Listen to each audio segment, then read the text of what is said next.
peace must be our goal and our guide.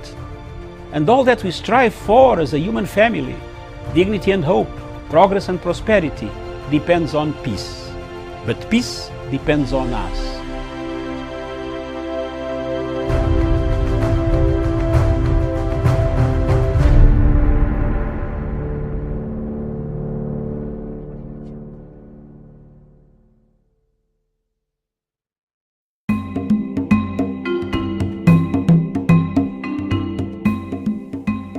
In the last 6 to 7 months, the war in Somalia has changed goalposts.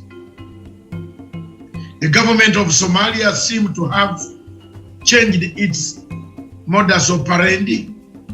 Instead of supporting AMISOM and supporting the efforts of the other agencies and other countries that have gone in Somalia to support them, to help the pacification of Somalia, the return of Somalia to the world order. The government in Mogadishu has instead initiated a move towards fighting the same governments that went to Somalia to help them. A few weeks ago, the Kenyan government asked the international community to investigate the reports that were circulating in international media with concrete evidence that money was being channeled through so many sources, including those from Qatar, Turkey, and some other countries, Norway, and so on, that were trying to kill the peace that we are trying to build in Somalia. The Somalia crisis dates back in 1991 when Ziad Barre was toppled. The Americans came and did a half job, left it in our hands for us to solve.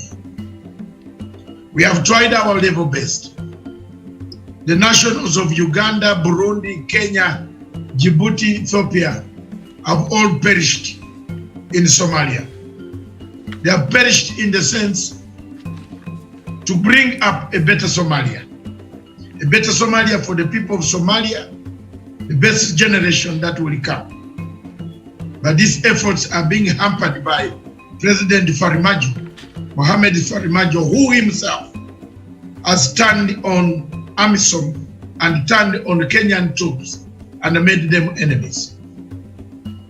The shooting down of a plane yesterday, a Kenyan plane that was carrying medical equipment, is a climax of all the activities, underground activities that have been conducted, supplied, equipped, logistically by the government of Somalia.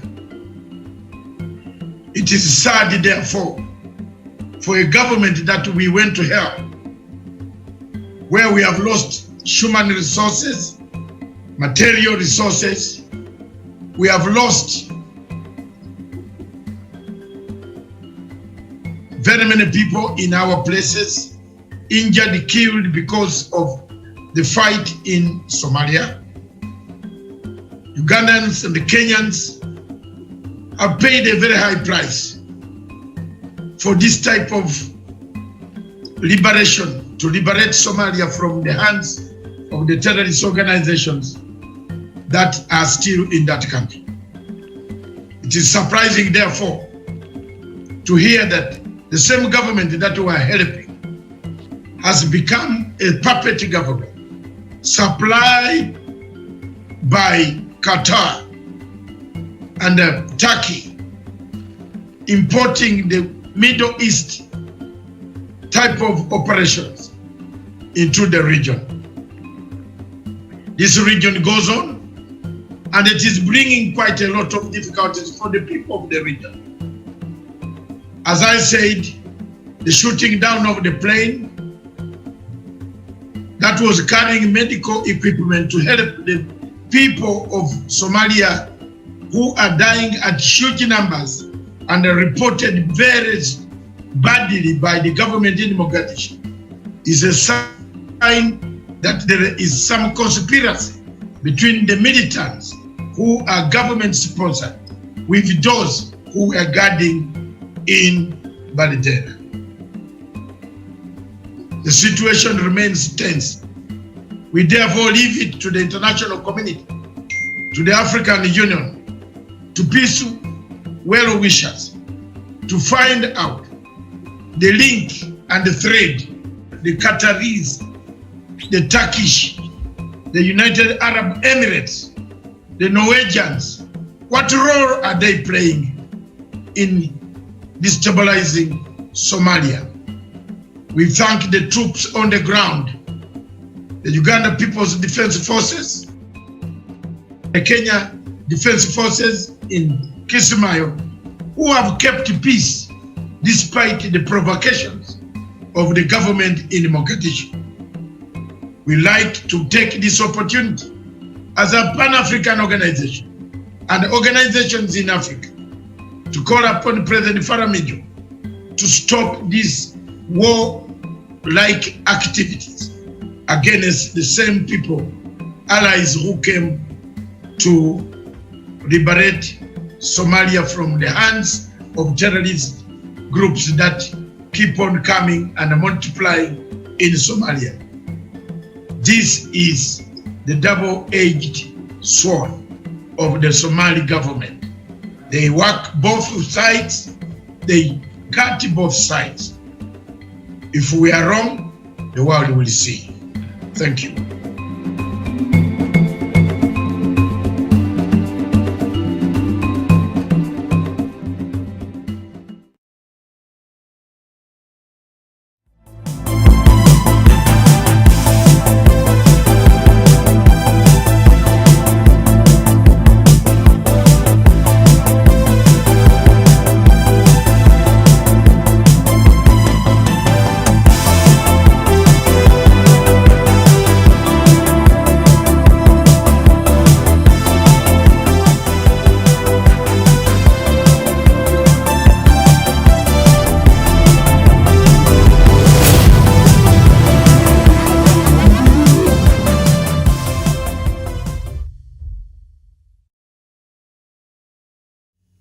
A very good morning to you, and thank you for joining us. It is a beautiful Friday here in Nairobi, the 18th of December 2020, slowly coming towards the end of the year. Indeed, it's a beautiful morning, but it's not quite a beautiful morning for Nairobi Governor because yesterday, or rather, should I say former Nairobi Governor Mike Sonko, as yesterday the impeachment motion in Senate sailed through. And right now, Nairobi is seeking to get a new governor unless anything changes. So that is what is in the headlines in majority, in all the leading newspapers this morning, the Daily Nation, the Standard, as well as the Star newspaper. So before we get into that conversation, I'd like to bring us up to date with the statistics of COVID-19 in Kenya. The confirmed cases this morning standing at 93,405. The death toll is 1,618. Recoveries is 74,999. Uganda, the cases have topped 29,361. The death toll is 223. Recoveries is 10,172. And we go to just the total figures in Africa this morning, which are over 1.8 million, and the number of deaths in the continent is 71,001. Recoveries is over 1.4 million cases, and the global statistics have surpassed 75.2 million cases. The global deaths have also surpassed 1.6 million, and the global recoveries have surpassed 52.8 million cases worldwide. So let's just leave that because we have a lot to talk about today. And to help me in this conversation, we have Kidi Mwaga, a lawyer from Nairobi. Kidi, good morning. Good morning, Miriam, and good morning to our viewers, and afternoon to our viewers in East Africa and around the world. Thank you. All right, very well. And we also have Douglas Kirimi, should I say aspiring a politician, or he's quite a politician, from Meru County. Douglas, good morning. Good morning, Miriam. Good morning to our crew, and good morning to all our viewers across the world. And also good morning to my friend Jevan Karanja in Nanyuki, and also my friend Kidi Mwaga in Nairobi. Okay, and we're also joined by Javan Karanja, our political analyst from Nanyuki. Javan, good morning. It's a very good morning here in Nanyuki, Miriam, and good morning to our viewers, wherever they are. All right, very well. So, of course... Yeah, then good morning to our viewers. Good morning to my friends Douglas and our Kili Kidi Mwanga. Good morning. Okay, very well. So, of course, our topic of today, even as we look at the rest of the topics, we'll start with the headlines, which we'll also be looking at the topics because our main topic there is Governor Mike Sonko's impeachment, and the Daily Nation has captured it, Impeached. Incompetent king of theatrics, Mike Sonko finally runs out of drama, stripped of his authority by the national government, given the boot by MCAs and shown the door by the Senate. And that story is on page 4 of the Daily Nation. Let me just read through a few lines there so that we can all come in and have our take on what's really the next course perhaps for former Governor Mike Sonko. The Senate voted to remove Mr. Mike Sonko from office as Nairobi governor, ending his 40th month chaotic reign at City Hall. Majority of the senators, 27, voted to uphold the impeachment of Mr. Sonko on all the 4 charges brought against him by the Nairobi County Assembly, which had impeached him on December 3rd. The defense by 16 senators, mostly allied to Deputy President William Ruto, proved insufficient to rescue Mr. Sonko. 2 others abstained, Mutula Kilonzo Jr. Makueni and Johnson Sakaja Nairobi. The charges against Mr. Sonko were gross violation of the Constitution, abuse of office, gross misconduct, and crimes against the national law. And I'll start with the lawyer in the House there, Akidi, while you're watching the proceedings of that impeachment motion in Senate. Now he has been impeached. What is your comment? Well, the first thing is that the Senate did justice to the people of Kenya, because from the get-go, Sonko was a misnomer that finally an opportunity presented itself to correct. I insist that Sonko, together with Governor Waititu, represented what is rotten and broken in our politics. But then, because life has proved to us that every time we tinker towards darkness, usually fate has a way of taking us back to a fresh dawn. So the removal of Sonko is a fresh dawn, not only in our politics, but also even in our families, because it is finally a demonstration that however far you may go, when you are not competent, when you are not decent, there is just so far you can go. Thank you. Okay, Douglas. Douglas? Yes, Miriam. Yes, did Sonko see his impeachment coming? No, Sonko did not see his impeachment coming. I've always been of the opinion that Sonko is a very corrupt man. Actually, the level of corruption that Sonko has permitted and also degenerated to, and also the level of incompetence that he has shown as the people of Nairobi and also Kenyans at large, is at a level that we cannot be able to imagine. Sonko flew his daughter to New York, disguised as one administrator, and they were chopping county money. And I hope the people of Nairobi were watching. They saw how Sonko was stammering, and actually Sonko himself said that the wife and also the daughter drew that money. Remember, there was also a witness, a junior officer, who went to the bank to withdraw some amount of money that was given to the bodyguard to Sonko. And also Sonko has stolen a lot of money.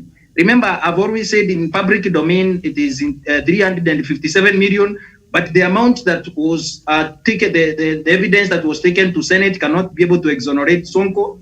And like I've said, Miriam, I'm very candid in this and very direct on this, that Sonko needs to go to prison and serve his former term, and also because he is a fugitive, he is a jailbird, and also serve this time as a corrupt man. And actually, as BBI comes, we are actually asking that the BBI process to be able to be extended so that Sonko can go by the bus. Because with the current judiciary and the way we have the anti-corruption cases going on now, we cannot be able to get Sonko to prison. But with BBI, we can be able to get Sonko to prison very early so that Nairobi can get better leadership that also has been demonstrated by NMS, and also so that the people of Nairobi can enjoy the fruits of devolution. We have seen Sonko has been enjoying the Rajis from Nairobi County with his family, daughter, and his cross coronates. But as of now, Sonko has been impeached. History has been made. Sonko can no longer be saved by anyone else. Sonko was saved by President Uhuru Kenyatta. And when President Uhuru Kenyatta thought that Sonko is going to change, Sonko went ahead to insult him and his family, and also insult the state itself. Actually, now Sonko can now serve as a good example to what we cannot be able to do. I'm actually asking the NMS and Mohamed Abdallah Badi to erect a statue of Sonko in CBD, so that the people of Nairobi, when they see such a character in Nairobi, they cannot be able to erect such a man again. Or people of Nairobi to be sent SMSs during election, so that they cannot erect such bad leaders again. We were taught by Kiambu, Nairobi has come now, and also we are asking other counties to impeach their governors who are also incompetent and also stealing public resources. Good riddance to Sonko, good riddance to son of Kibanguri. Goodbye as you go to prison. Okay, so taking the stand to defend himself, Mr. Sonko further denied he had used county funds to fly his wife and daughter to the United States for the First Lady's conference in New York, claiming the trip was sponsored by the national government, which made part of the cost. The governor told the Senate that the only taxpayer expense his daughter and his wife incurred during the trip was the air ticket. He refuted evidence adduced by Assembly's Minority Leader Michael Ogada on the trip. And I remember being asked, your daughter, she flew to New York in her capacity of who? And he answered, as a woman. And I thought, okay, I need also to go. If that is the qualification to attend a First Lady's, then now I'm a woman. I deserve to go there. I don't know. Kiddy. Sonko taking a stand to defend himself. Was that even a good idea to start with?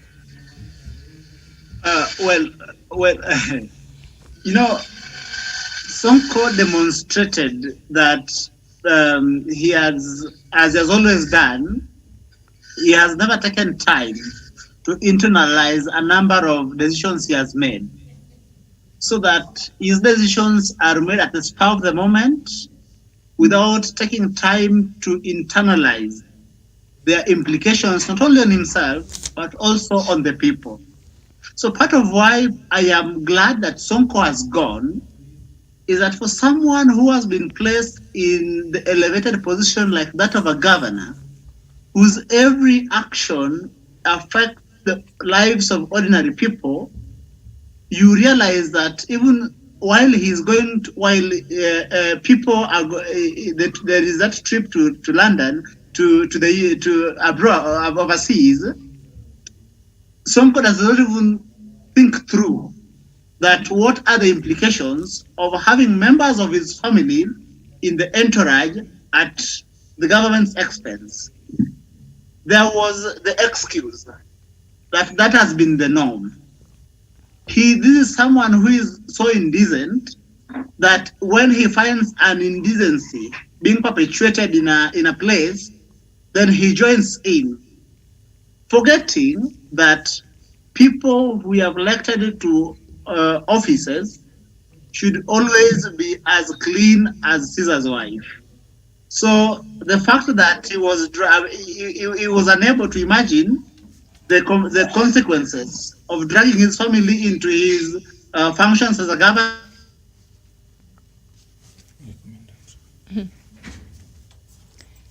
Okay, seems to be a problem there with the signal of a Kiddy. But once, Kiddy, can you hear me now? Yes, I can. Okay, there was a bit of a delay there, but continue. Should I come in, Miriam? No, hold on. Kiddy is already back.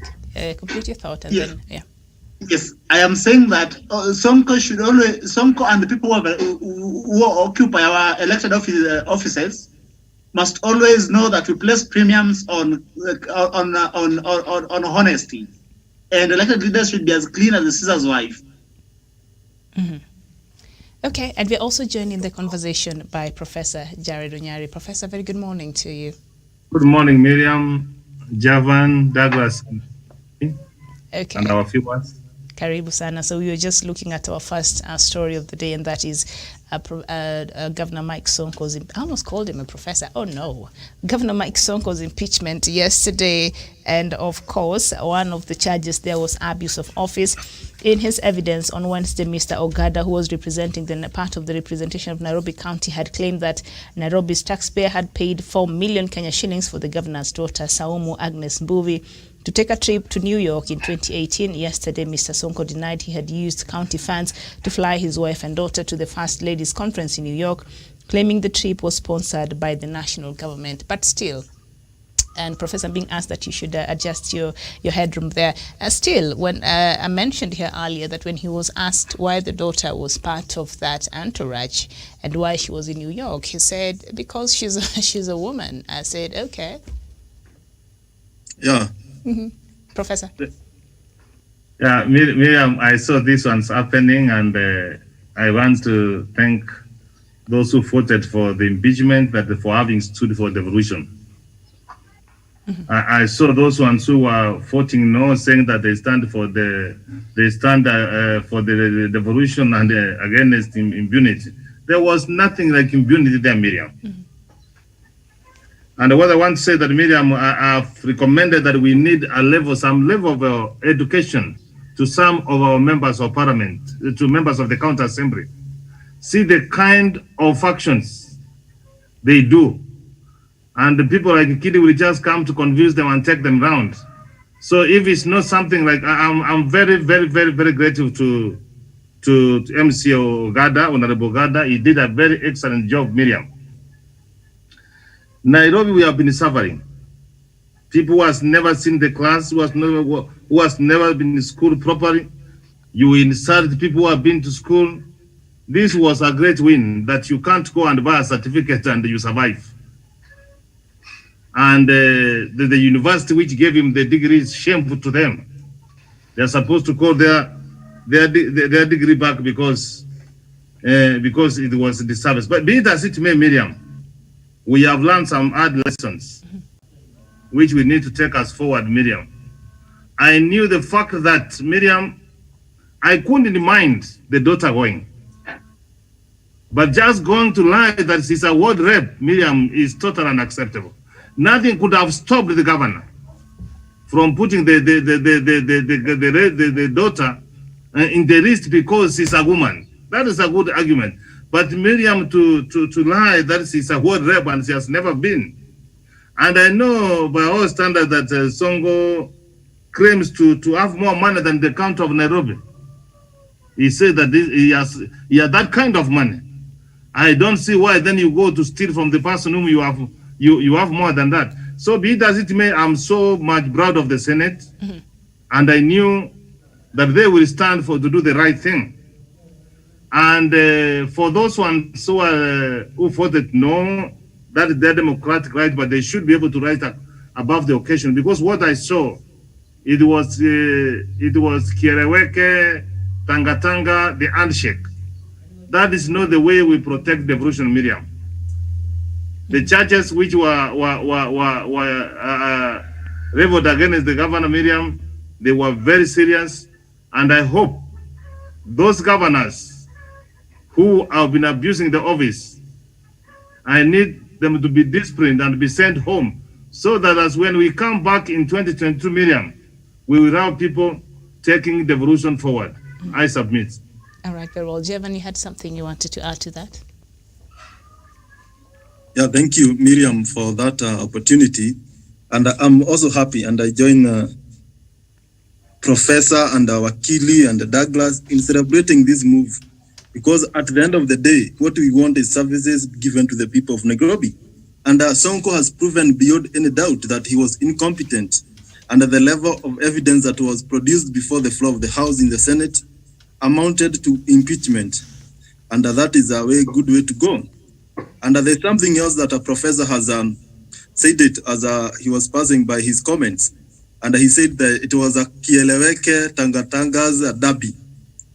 Miriam, yesterday, most of the members who voted no, some of them, they didn't do it because Sonko was not corrupt, but they did it because in recent times, he has been associating with the deputy president, and maybe they thought he's one of them, and they went there to protect him. But inside they knew very well that he is corrupt. And what we have seen is that we have senators in the parliament who are still bitter. You know, some of them were demoted from influential positions, like that of the majority leader, chief whip, and we saw them yesterday expressing that in form of voting to expand to continue the governor of Nairobi to continue his term till 2022. But all said and done, Miriam, the people of Nairobi now have an opportunity. If we happen to go for a general election, they have learned a lesson. And I think these lessons are not only to the people of Nairobi, but across the country, that the decision that you make in the ballot also determine the kind of services that you get in future. And that is what it's come to be. Therefore, I would like to urge Kenyans, when we go there to vote, we are not just voting because a person comes from a big party, but we go there to vote for development. We change the breed of leadership to make it better. And now if the people of Nairobi, I believe, if given a new chance to vote for a governor, they look for the most decent one, a person who brings services to them, or they can be given an opportunity to extend the NMS service till 2022 or beyond 2022, if that is the case, because what we want is services delivered. And to our MCAs, keep doing the good job. All incompetent governors should be bring on board so that they face charges and they go home. And we also should look that MCAs are doing their work diligently without interference from any quarters, because you have seen some motions of impeachment when they are tabled in the floor of the House. Some speakers and so they collide with the corrupt individuals, and those motions don't see the light of the day. Therefore, I would like to encourage our MCAs to continue. But when they do that, they should do it in a bit of they should exercise dignity so that they avoid impeaching a governor simply because he is not giving them some handouts. Therefore, we should also look on to that. But all said and done, the people of Nairobi, the people of Kiambu, and other governors who are facing such charges should face the law, and the people should get the best services that they deserve, because they use our taxpayers' money and are not their own pocket change. Okay, thank you. Very well, thank you so much. Douglas, I'm just curious, two senators abstained from voting yesterday, and that is Mutula Kilonzo, the senator for Makueni, and Johnson Sakaja, the senator for Nairobi. Why do you think that is the reason? Or what is the reason you think they did not vote yesterday? As we all know, Sakaja has been touting himself as one of the most polished politicians of our times. But when the people of Nairobi wanted Sakaja to stand with them, Sakaja did not stand with them. He abstained from the vote. It is incompetence, it is lack of ethics, and also lack of moral dignity from Senator Sakaja, abstaining in Senate not to vote for the people of Nairobi when they are suffering. Sakaja has been mentioned as one of the people in KEMSA through his shop and buy company who have stolen money from KEMSA, who have also forged documents to be able to be awarded tenders at KEMSA. Sakaja stood with his corrupt fellow Governor Sonko, who is also his friend. Sakaja did not stand with the people of Nairobi or even fight for devolution, because this is a governor who has plundered money. This is a governor who has destroyed the moral fabric of leadership in Nairobi County, and also a man that has been able to destroy the decency and the character of public office as we know it. This is a man that chose to stand with impunity yesterday in Senate, and not to stand with the people of Nairobi who have suffered and whose resources have been plundered by Sonko and his ilk.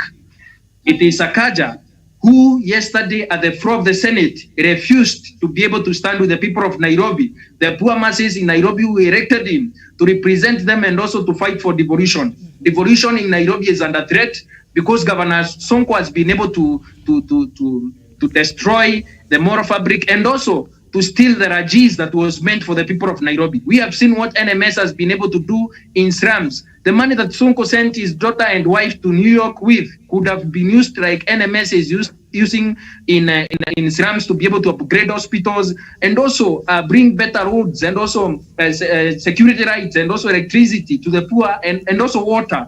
bows have been sunk by Nairobi Metropolitan Services, but Sonko and Sakaja have been able to support each other for impunity. So Sakaja yesterday stood with impunity and did not stand with the people of Nairobi.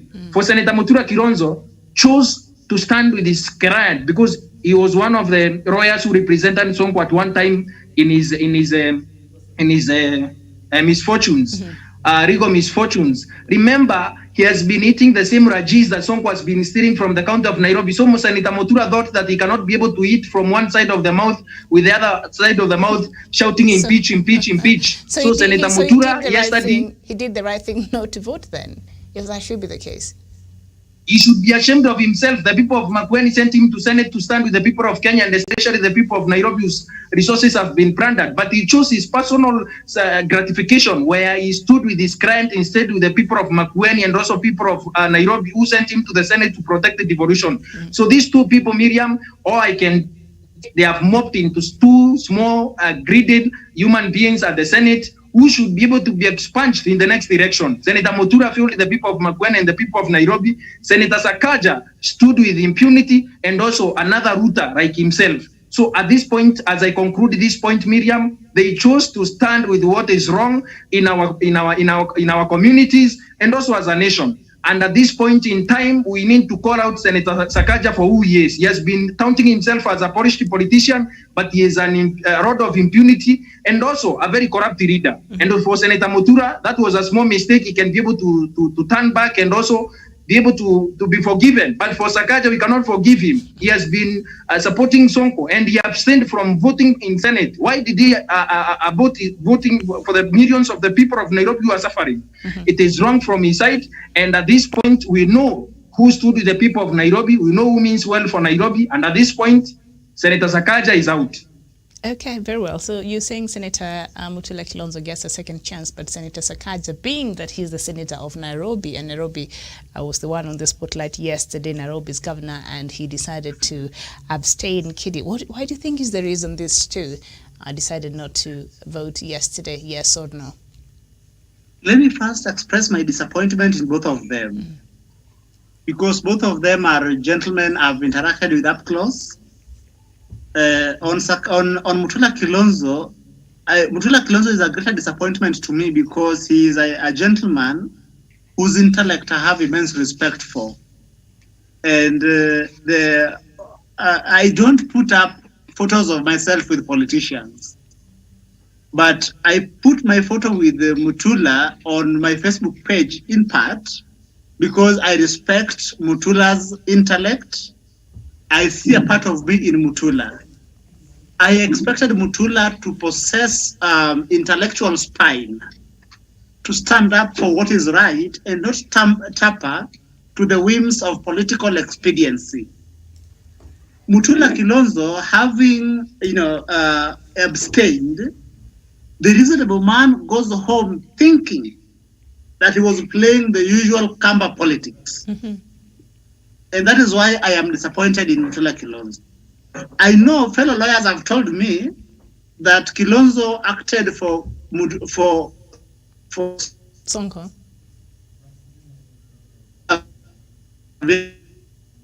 I think in this matter, when he was acting for Sonko, it was because he was instructed. But in this matter of impeachment, because he is one of the senators in the Senate, people whose role is to defend devolution, I felt disappointed with Mutula. On Sakaja, I would say this, that Sakaja was playing the usual politics of Nairobi. One, because Sonko is besieged. Two, because he imagines himself as a frontrunner. He was therefore trying to appease Sonko's constituency, that when push comes to shove, he would promise Sonko political protection, and then Sonko would give him his constituency. And so there would be what you call, there would be something for something, a political exchange or trading of sorts. So in both cases, I am disappointed in two gentlemen, both of whom I have had admiration for in the past. And I still have respect for because they are big brothers. Okay. Very well. So, Professor, of course, a couple of things have come out there. The Makueni senator did not vote there, Mutula Kilonzo, maybe because of his past, him representing Nairobi Governor Mike Sonko, or as Kidi there has put it, he was instructed, and he defined that for us earlier. You know, Mike Sonko paid him to represent him a couple of times before, and so maybe because of that, he was not able to take a vote. But also, in him doing that, he denied. When he was at the Senate, he was not there in his position as the Makueni senator, which I think is wrong. And so you've seen in the past this conversation come out when it comes to conflict of interest and whether members of parliament or senators should continue practicing, especially those who are lawyers or any other profession, should continue practicing, because sometimes they get themselves at loggerheads. These same people they represent in the courts are the same people they have to hear during these committee hearings, in both in Parliament and in Senate. So that is a bit too much there. So I don't know, moving forward, what do you think should happen, and is that something that is that a conversation we need to have? Miriam, thank you for that good question. I have a contrary opinion to what Kidi and Douglas have said. Mm-hmm. We are not new in Jerusalem. We are not new in Kenya. Miriam, why do you want to go down with somebody? Someone who is already on the ground, why do you want to follow him? The politics of this country, Miriam, you know as I do. It is tribal. It is perception. If you could see someone voting for the obvious, he goes and votes no. What does that one tell you? They are trying to preach on the other side that they have done their job, but they don't believe in that. Be it as it may, Miriam, I will say that when you see this, the opposite is true. The opposite is true here is Mutura. Mm-hmm. Okay, so we're having also another problem there with the signal from the good Professor Kageni Kirei. If they will go for yes, the consequences will be regrettable, Miriam. Mutura comes, you just go and see how the governor for Kitui, wherever he was voting, you could see he was at pain. Do I say yes? Do I say no? And then he answers because he answers and says no. But when you look his face, it was not for that, you know. So Mutura knew that if he goes that one, he will enter into camp politics. And they will say that you have betrayed one of their own. So it was safe for him to abstain. Sakaja, you know, he has got interest of Nairobi, Miriam. When your brother is down and is facing problem, Miriam, you don't celebrate. The least you can do is to keep quiet and not commit yourself. People will not judge you. But from my level of training and what I know and who I know they are, the way Kid is trying to vote, those were the yes guys. Those were our votes. But they knew if they go that way, what will before them they might not like. So they said let us play safe. Mm-hmm. That's my perspective, Miriam. All right, very well. Kageni Kirei, you're saying Nairobi is watching, and thank you so much for tuning in this morning. Javon Karanja, why do you think Senator of Nairobi, Sakaja, did not vote and that of Makueni?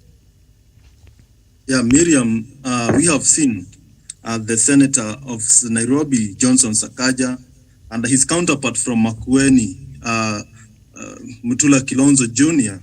When we had the revenue sharing formula, that is when we started seeing their true colors. They failed to stand with their people because some of their counties were gaining in terms of the revenue allocation. But they had a group of senators with combined with the Murkomens and Chereligei, Aaron Cheriot, and they started determining themselves with the likes of Senator Olekina from Narok, the Kenya, Team Kenya something. Therefore, as they are Team Kenya, and they have their allegiance to president, to deputy president. And you see this team who call themselves, a bit of them like Senator Olekina, Johnson Sakaja, they are people who want to to play in the middle politics. They want to the Sakaja, they want to be associated with the president. At the same time, he want to be associated with the ODM party leader. He want to be associated with the deputy president. And I think yesterday, because he's a man who was not quite sure which political divide will he stand for. That is why he felt safe to abstain. So that, we don't know where he is. He is not in Kieleweke, he is not in Tagatanga. And if yesterday he voted yes, he could be seen in the public domain as a person who stands with the Kieleweke guys. And if he voted no, he could be termed as a Tangatanga person. And that is what he did, because he knows in Nairobi politics, that is why you see all these dramas from Sakaja. He knows in the politics of Nairobi are very dynamic. You need votes from both sides. That is why you find we have a women rep who comes from ODM. We have a Jubilee candidate as a senator and governor. And in the 2017, we had the opposite. We had a governor who was ODM, and we had a senator of TNA. Therefore, when you look at these dynamics, they keep on changing. And that is why I feel from the side of Sakaja, he feels it's safe to remain at the situation they call a win-win situation, from where we get these terminologies from, so that he may try to gain a lot, because it feels like in the next general election, he can front himself as a gubernatorial candidate. And I feel that was safe for him. And I feel that was the trick that he used, because he don't want to be painted as a person who supports the government or who supports the deputy president. On the issue of the senator for Makueni, Mutula Kilonzo Jr., he is a great lawyer. We have seen him do most successful cases. And he also was a very good debater in the floor of the House. But I feel he is also torn between the politics, and I agree with the Kidi and Professor that the politics of Ukambani, and we have seen him in many occasions when they have this Kamba politics. He is at the middle of them. The Sonko has also been, for a period of time now, started painting himself as who he is. He is a Kamba, and you have even seen him during holidays go there. Therefore, it's because of the Kamba politics. He said that because this is our man, we happen to come from the same region, I better abstain so as I score outside the people, because at the end of the day, Miriam, we have a very fragile politics where you go there and mobilize people from where they come from. And I felt like Mutula Kilonzo Jr. felt is good, so that at the end of the day, he might go out there. We don't, because in the future they might be running for this bigger position. And he mobilized the Kamba people around that issue, that, I saved even your man. Therefore, when you give me this position, I'll go there and protect your interest. And the interest of a Kamba man will be the first priority. The same thing that we see when we have issues with Masais, when Mr. Senator Olekina comes out and tells, mobilizing the people from the Maland, that the interest of Masai are his first priority. That is the kind of whipping that they use to get these votes. And that is the kind of politics that Sakaja and Mutula Kilonzo played well. And in future, Miriam, I see a scenario where they don't know where the political affiliation they might be associated with. Therefore, they want to remain at the middle. So at the end of the day, they can support the deputy president, they can support any other candidate, because they don't have that loyalty to any of these big politicians. And that is a score on their side. But it's a failure for the people who voted them as their representative, because they have failed to protect the sole purpose of having devolution as they were elected to do in the first place. Okay. All right, very well. And so part of that story, Miss Joyce Kinyanjui, in charge of the Impeached at the county, had told the Senate on Wednesday that she had released 2.6 million Kenya shillings as an allowance for Miss Mbuvi, that is Sonko's daughter. And the Impeached warrant, a document used to pay public servants travel allowances, had captured Miss Mbuvi as an employee of the county with the designation of a ward administrator.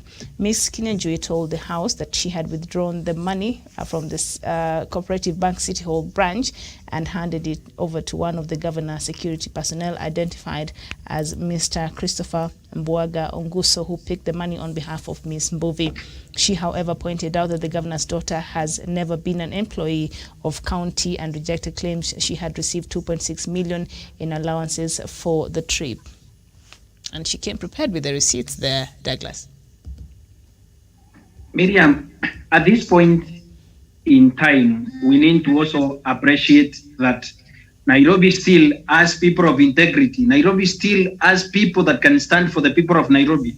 When that lady took to podium at State Senate and also gave the clear scenario how Sonko sent that bodyguard, Mr. Onguso, to be able to move her from the office quickly to the cooperative branch at the City Hall Annex, and also withdraw the money and also taking it to Mr. Sonko and his wife. It is something that is it is very sad for the people of Nairobi, and also shame on Sonko for what he did to that lady, because that lady was at pains trying to explain how and the agency that was used for the money from Nairobi to be able to be branded by that Sonko. The son of Kivanguri has forgotten that the people of Nairobi are indomitable. The indomitable spirit of the people of Nairobi still lives, and Nairobi shall rise again. And Nairobi does not depend on Sonko to be able to move forward. Remember, Miriam, Sonko has been plundering the Rajis that the Treasury has been, President Uhuru Kenyatta through the Treasury has been disbursing to the county of Nairobi so that the people of Nairobi can be able to enjoy services. Remember, Miriam, at this point, we need to also see the good work that has been done with the amount of money that Sonko has been stealing. When Sonko could not be able to repair the vehicles from Nairobi County so that we can have firefighters and also garbage collectors trucks, garbage collection trucks.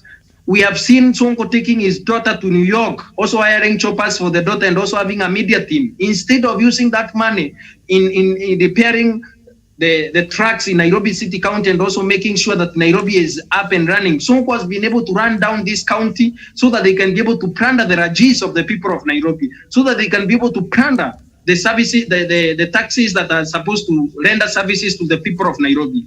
Miriam, Sonko should be condemned in the strongest terms possible, and also the anti-corruption court that I know a judge who is very fair, Douglas Ongoti, who is very fair, should be able to institute, the people of Nairobi should be able to institute charges against Sonko and also send him to prison very fastly so that Sonko can be able to serve his prison term, Miriam, and the people of Nairobi return that money. Mm-hmm. Remember, recently we saw the Nairobi Metropolitan Services repair a lot of trucks and also firefighters at a tune of 22 million. That is money that Sonko used, a part of money that Sonko used in New York to fly the daughter around and also the wife.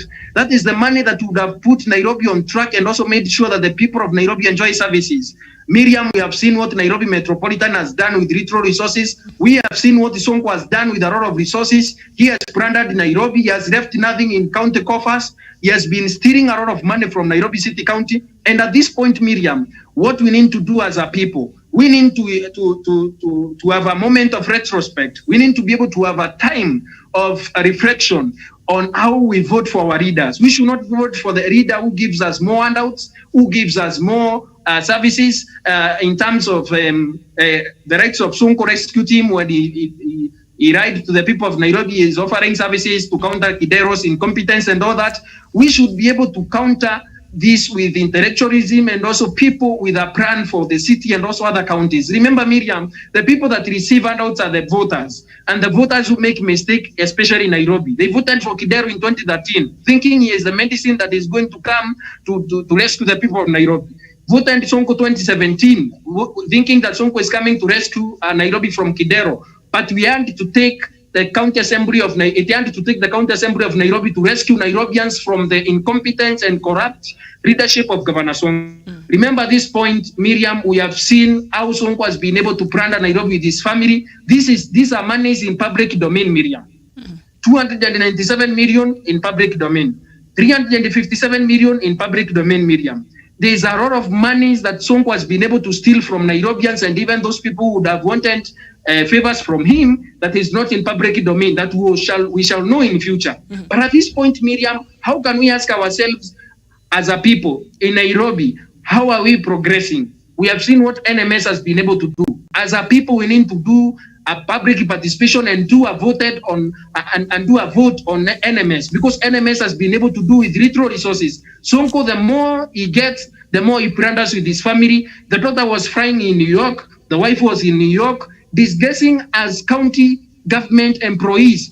Saumu Agnes Mbuvi Kivanguri was a one administrator in New York, catwalking and eating money from Nairobi City County. Yes. That should not be entertained, Miriam. We need to be able to send Sonko to prison. And also, as the people of Nairobi, they should be enjoined in that case so that Sonko will not be able to survive this one, Miriam. This is the highest degree of letting the people of Nairobi down, because he has let the public trust that has been given to him.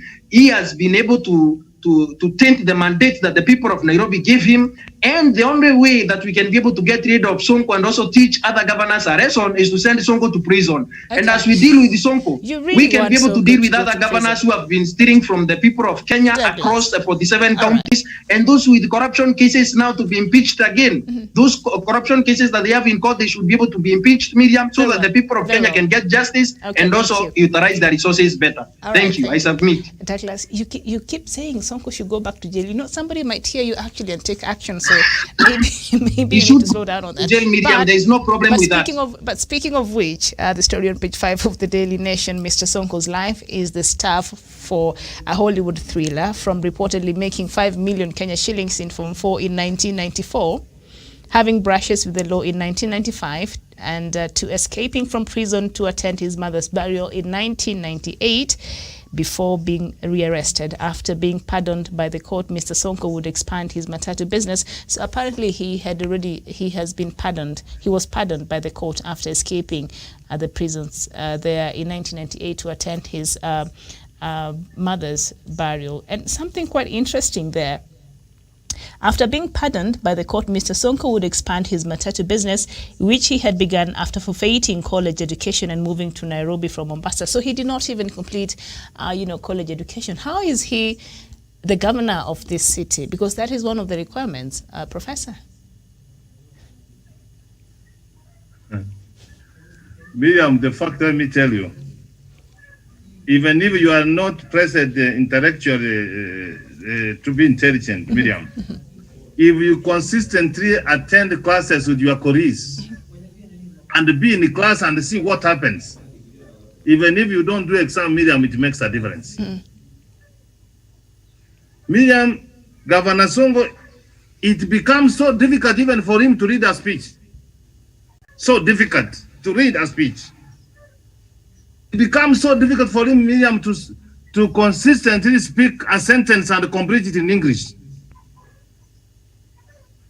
So I wonder, my fellow professors and lecturers who supervise, but be it as it may, Miriam, these are the certificates which are manufactured, and at the end of the day, a university cannot come forward and disown because they know the consequences of disowning that. So there has been a question on that. They have come to prove on themselves, Miriam. If you are told he attended school, even though you are attending classes, if someone comes to class and see how you talk, how you argue, how you ask questions, even if you don't sit for that exam, Miriam, you have a know-how. So it is unfortunate, but I'm very thankful and grateful for Honorable Ogada. He has done us proud, Miriam. He has made the people of Nairobi proud. The people of Kenya have been proud, Miriam. He has even eased things for the president so that he can be able to focus in his Big Four agenda, Miriam. Because if you don't implement the Big Four agenda in the city like Nairobi, Miriam, then you are gone. So basically, to go straight to your question, this is a man who never even saw how a class looks like. This is a man who never went through school, even if he did not study. You could have even if you go through the field of the school, someone may see that you are entered that kind of compound. Miriam, I will have all the adjectives to describe him. It's very unfortunate it has happened, but we learn lessons. Look at even the governor for Kiambu, Miriam. He cannot be able to say that I was in school with the kid.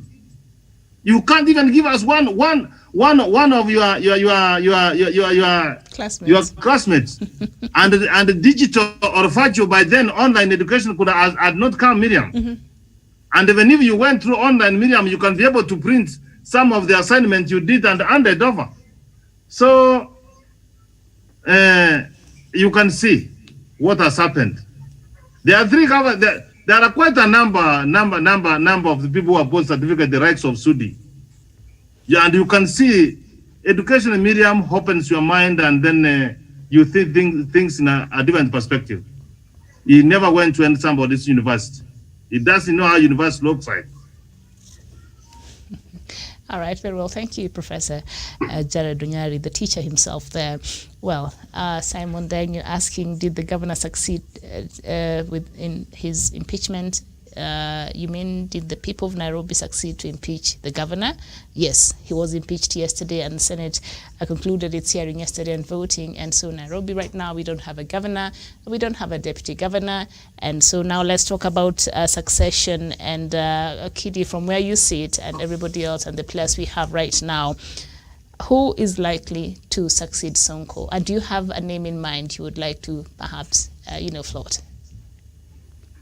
Well, at the moment, as the Speaker acts for the 60 days waiting for by-election in Nairobi, to this extent, I personally do not have a name in mind. Because, the former governor's tenure ended up in shambles. Because his tenure became a den for fat cats to thrive at City Hall. And it was not different from Sonko's reign. Then there was the former deputy governor, Igade, who ran away prematurely, and that was a demonstration that he cannot handle pressure. So, well, to this extent, I do not still have a candidate in mind. Mm-hmm. All right, very well. Kidi, they are killing us with wisdom. He's saying in Nairobi had turned into a den of fat cats, who were thriving in this city. Douglas, do you have anybody in mind? And now, Miriam. Yeah. You are fond of forgetting. But let me say this. Mm-hmm. Let me say this, and I don't have. I hope you still ask me the same question. Go ahead. I don't still have anybody in mind who I can front maybe, and I wish to be the next governor of Nairobi.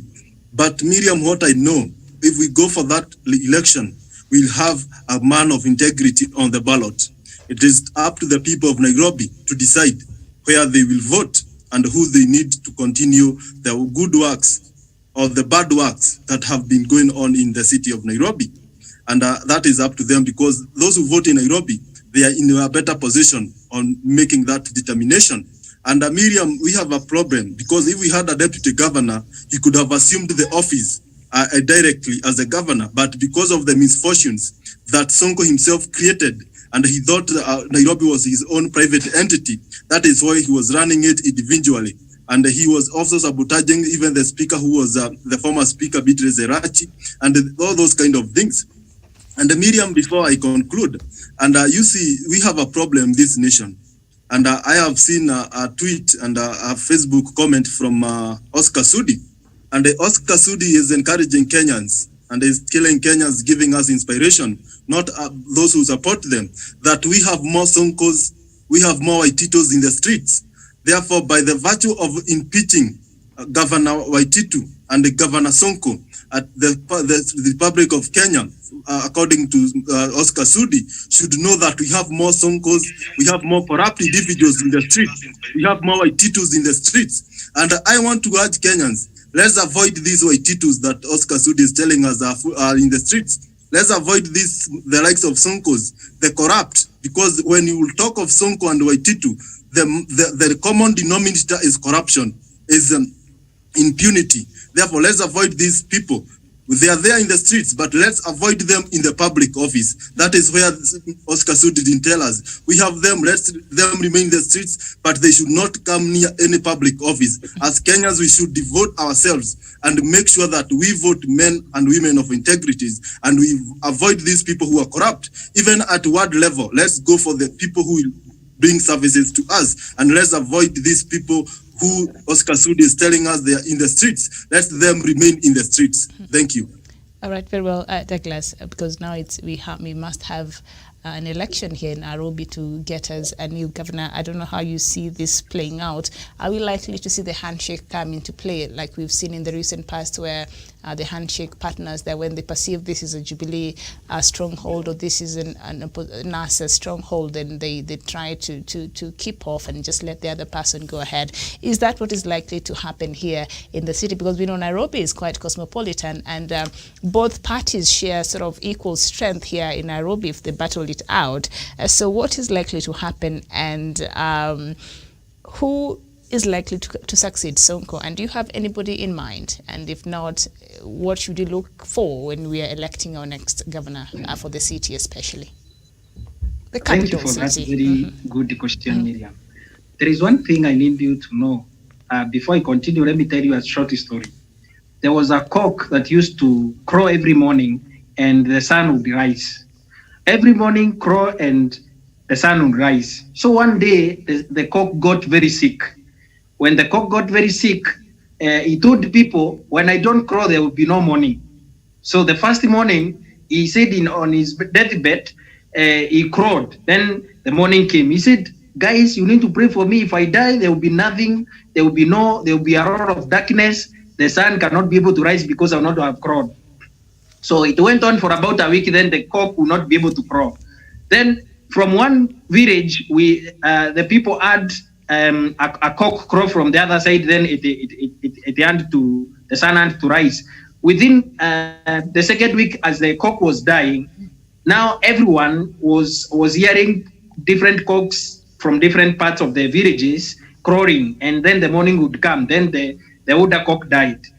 That is to show that in Nairobi, there are competent people that can be able to run for governor and be able to be elected governor, and also very competent sons and daughters of Nairobi City County who can be able to be elected governor, apart from Sonkos of this world and Kideros of this world and Waititos of this world. Remember, Waitito was also a candidate in Nairobi, and he has opened a new Kanu office in Embakasi. We don't know what is his mission, but there are people who can be able to do it better than Kideros, Waititus, and also these other people. There are people who are polished and people of integrity in this city county. I forgot Waititu joined Kanu the other day. Thank you for reminding us. Go ahead. Yeah, he has opened a new office in Embakasi. I don't know what is his mission back in Nairobi again. So people should be very wary of that Waititu man. But again, at this point, when the handshake is coming together, and also the coming of handshake and Jubilee and ODM, what we are likely to see is that the government and ODM now, the opposition, have been able to map out and see how the deputy president has been able to map out candidates that are perceived to be handshake partners, to embarrass them at the ballot, calling them handshake partners and people that are supported by the deep state and the Reichs. What we are going to experience now is a strong candidate to come from ODM, a strong candidate to come from Jubilee, that are going to run for office without the affiliation necessarily a tag of deep state, and also a tag of a support from government, because this will be another opportunity for William Ruto in 90 days to be able to embarrass the people of Kenya, giving them other thieves and thugs who are supported from Karen. So it will not be as business as usual. There will be no ODM will have their own very competent.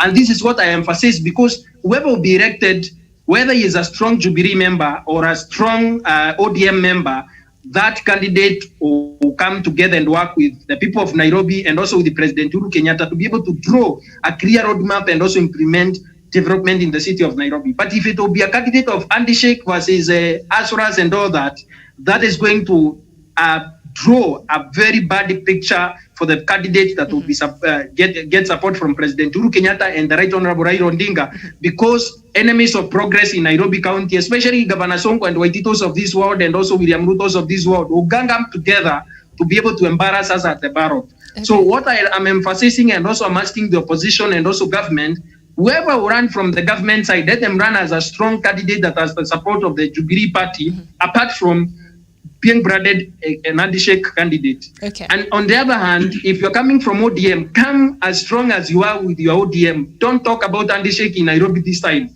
When you talk about that, you'll be embarrassed more than you got embarrassed in Msambweni. So you're asking, remember, the allow handshake, Nairobi people to have options.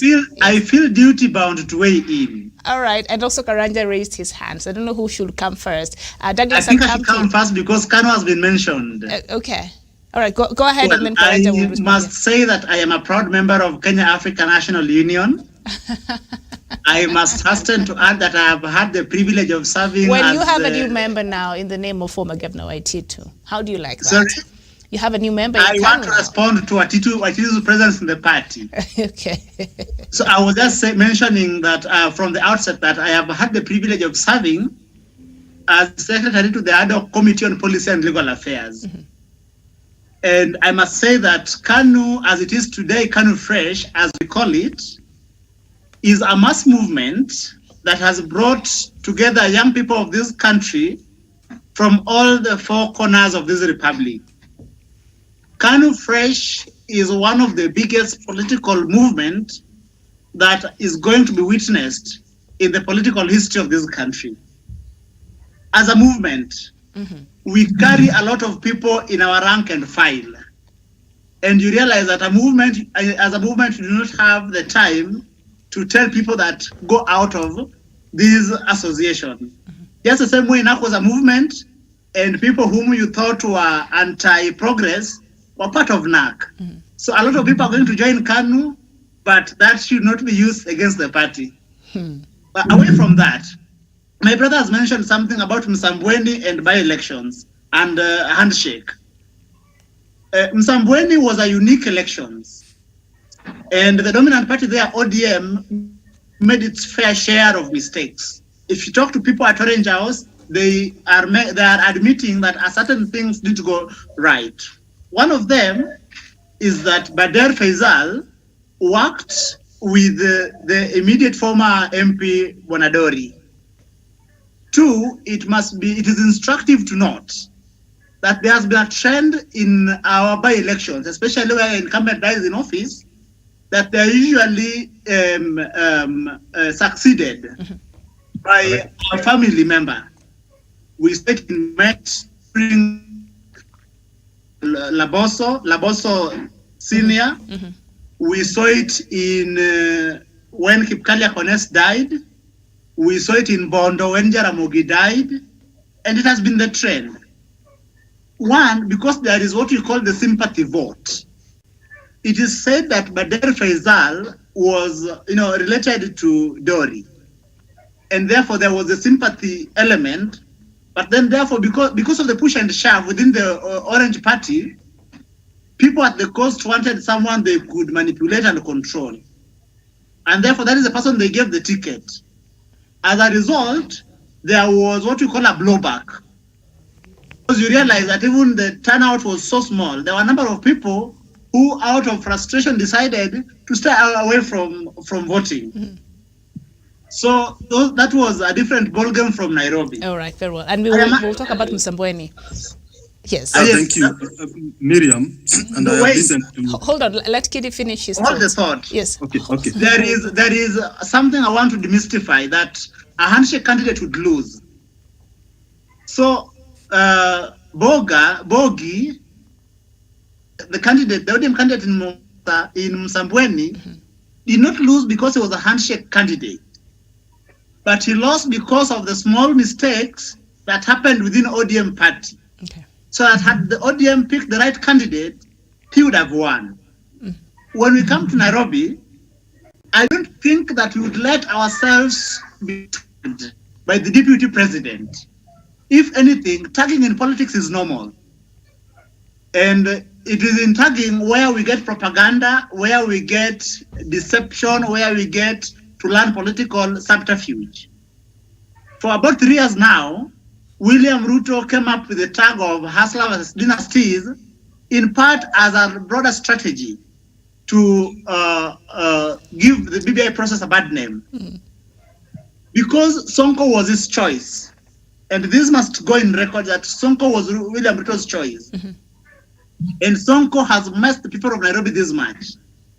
It is an opportunity for ODM working together with the president to come up with a candidate that is going to demonstrate to the people of Nairobi that one, decency matters, that two, competence matters, that we can have a candidate who is decent and competent and able to deliver to the people of Nairobi like NMS has been able to demonstrate in the past 6 months.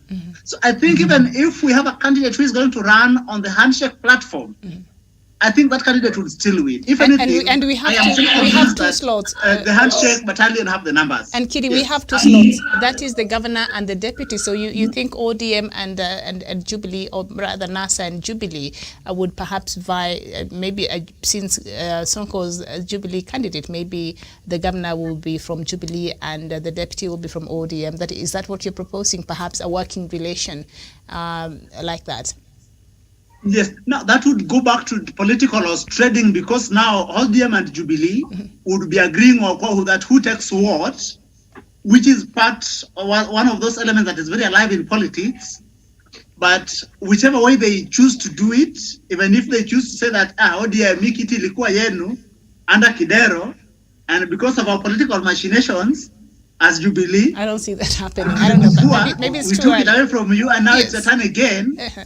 But then I want the candidate that shall enjoy the support of the president and the candidate to be someone who is decent, who is competent, and who is able to respond to the needs of the people of Nairobi. All right. Thank you so much. Jeva, now you can come in. Thank you. Yeah, thank you. And I also, Wakili has preempted quite of issues that I had in disagreement with what Douglas said earlier. You know, Douglas made a very weird comparison between the Msambweni and the politics of Nairobi. We cannot bring local politics to a higher level like in Nairobi County. And him acquitting the deputy president to a force that can tarnish and overthrow a candidate sponsored by handshake brothers, then that one to me is not good, because we know these are political giants, and any candidate that they sponsor. And the Msambweni, the ODM candidate failed because of the few mistakes that the ODM party did. And I feel like if ODM party have given their ticket to the elect member of parliament, Faiza Bada, he could have won because he was the popular candidate and he had the muscles to face of any other candidate in that by elections. And when you come to Nairobi, things are very dynamic. And I wish the president and the former prime minister, they sponsor one candidate in Nairobi so that we give room for a bigger political affiliation coming in future. Because when we go individually as Jubilee and ODM, we might be watering and we may be eroding the gains that we have gained through this handshake, because now people might turn going back to the old days of Jubilee versus ODM. And what we know currently in Jubilee, we have a deputy president who is also not working with the president. And for these two to materialize well, let's have an ODM, those NASA people and the Jubilee sponsoring one candidate. And Miriam, I can assure you, you will get more than 70% of the votes, because when we put the local politics of Nairobi and the regional politics and the kingpin and the big names in the Nairobi, you will see that they will have more votes. And you see a number of things that made Sonko won last time. It was the local politics, the mobilization of the numbers of Kikuyu who are in Nairobi, the Kambas, and you saw the numbers of votes that he got. And when you look at the big tribes, they are also the big tribes in Nairobi, and that is something that plays out well. Therefore, we cannot now try to put the president and the former prime minister as people who cannot give us a strong candidate compared to the deputy president. That's something to me, I feel like the president and the former prime minister, they are capable of giving us a strong candidate. And when you saw even the things of Nairobi, the president was torn in between supporting the decency former Gatanga member of parliament, Peter Kenneth, apart from issues, and he trusted his deputy president to run the Jubilee primaries. That is how we ended with Sonko, even with this candidate. But when you look at President Kinley, he was more onto the Peter Kenneth, who was quite decency and whose development agenda and transcript is quite clean, and that is the kind of person that we need to come in Nairobi and battle it out with any other candidate will be sponsored from any other quarter. And Miriam, we don't expect, and I don't see any scenario where we'll have a governor in Nairobi from an independent candidate. He must and will come from a party, whether Wiper, whether Ford Kenya, but as a politician who looks as a political observer, I see that the next governor of Nairobi will not be independent, but will be from these big parties in this country. Thank you. All right. Miriam, can I give a rejoinder before Professor comes? Okay. Go ahead. Jevan, you need to substantiate when you said I made a very weird comparison between Msambweni and Nairobi. Remember, all politics is local. And at this point, in Msambweni, we saw Tanga, and we need to appreciate that. I'm Kiereweke 100%. I support the president and the former prime minister. But at this point in time, we need to see history has recorded Tangas as people who are very organized, more than ODM, and even the people that were in handshake who are also supporting those people in Msambweni. Remember, in 3 months' time, which is 90 days, we shall be having an election in Nairobi County, God willing. Remember, in another 3 months' time, we shall be having another election, referendum to deliver BBI. As an analyst, you need to analyze and see how these things are going to play out. In Matungu, in March, we shall be having another election where we shall be having Asras and also people in the handshake. Remember, all these three scenarios, we need to be able to see them, how they are going to play out. And remember, I'm not trying to gainsay Deputy President William Ruto and also pitting him against the heavyweight President Uhuru Kenyatta, who is the President of the Republic of Kenya, and the Right Honorable Raila Odinga. I cannot do that. But one mistake or another in Nairobi can cost us the handshake team and people the seat of the capital. What I'm saying is, there are so many competent people, whether from ODM or Jubilee, that can run for governor of Nairobi without necessarily dragging the handshake into the fray. But the president of the Republic of Kenya has the machinery. Douglas, just one moment, you'll continue. But the nature of our politics, as you brought up there, Douglas, we drag, and it's so muddy and sometimes very dirty. And we've seen party pitting against each other. But in the name of the handshake, what is that likely to look like? Should it? Yeah. What I'm saying, Miriam, is this. At this point, ODM cannot fight President Uhuru Kenyatta. President Uhuru Kenyatta cannot fight the Right Honorable Raila Odinga. Whoever candidate to come from ODM will be supported by President. We saw when President has been achieving his own party positions to be able to be running for these by-elections to support ODM.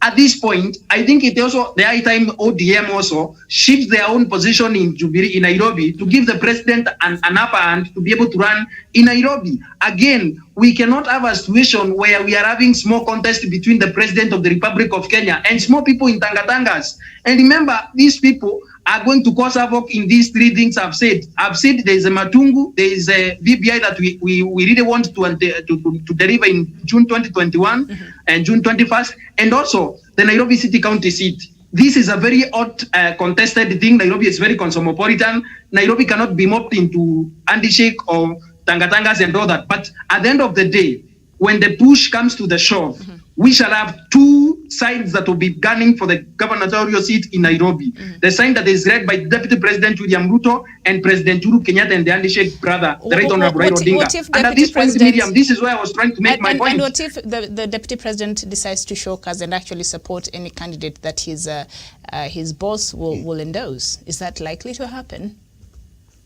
No, that one is not going to happen. And what I'm saying is there are people who are decent from both sides who can be able to run for that seat. And in any way, I didn't say that Deputy President is too powerful to do that. But we know he is a troublemaker. Is coming to Nairobi. And the next thing after this election is announced he is coming to Nairobi. And he will cause trouble in Nairobi. And he doesn't care whether he wins or not.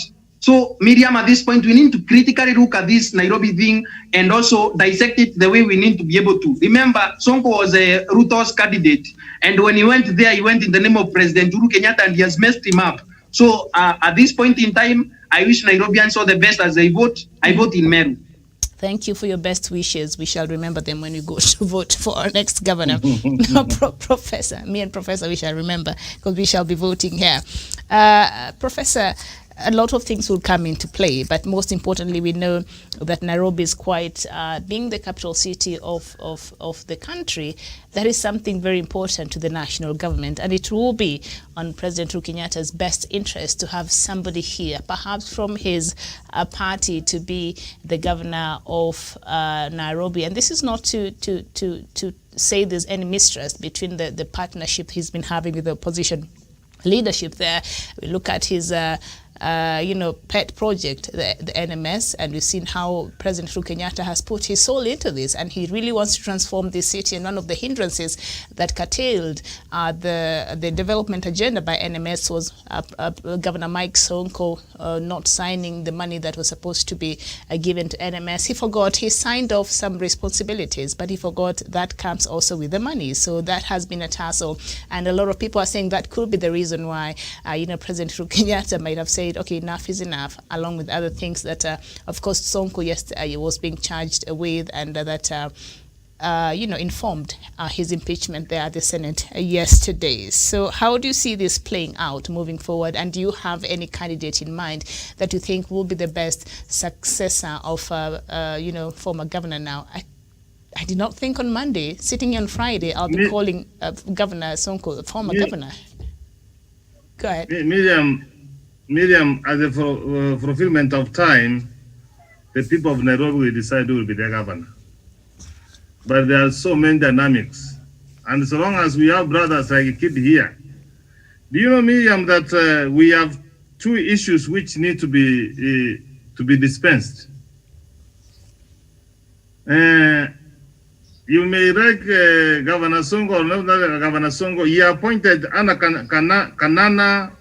Kananu Mwenda as his debut, and the case is before the court to determine whether did he have that power or no power to appoint. So that one, Miriam, need to be determined.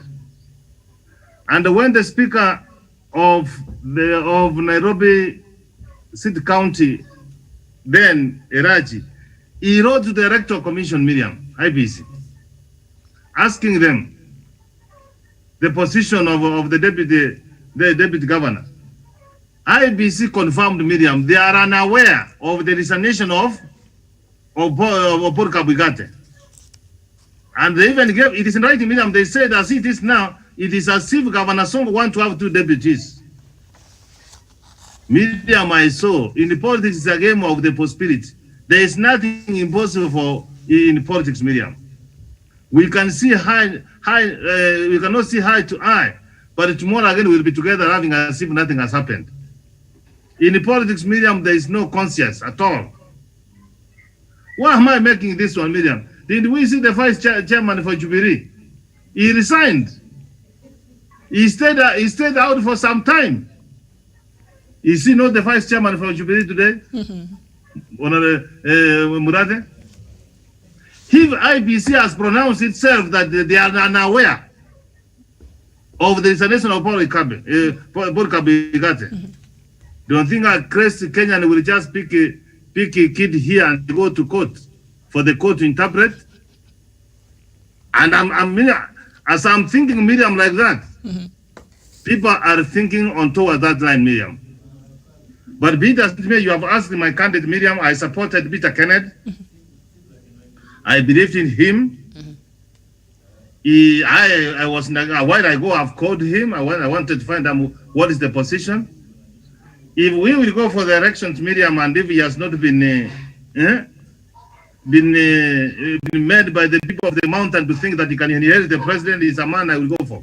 Because I'm sure for the few days, Miriam, he will do something for Nairobi. All right, very well. So if he thinks that he will enter President Uhuru's shoes, so that he does not contest, it will be too sad. But therefore, Is a man, Miriam, if we give him a chance, he can be able to change Nairobi. I've worked closely with him. I know he's thinking, he means well for Nairobi, and he's a focused guy.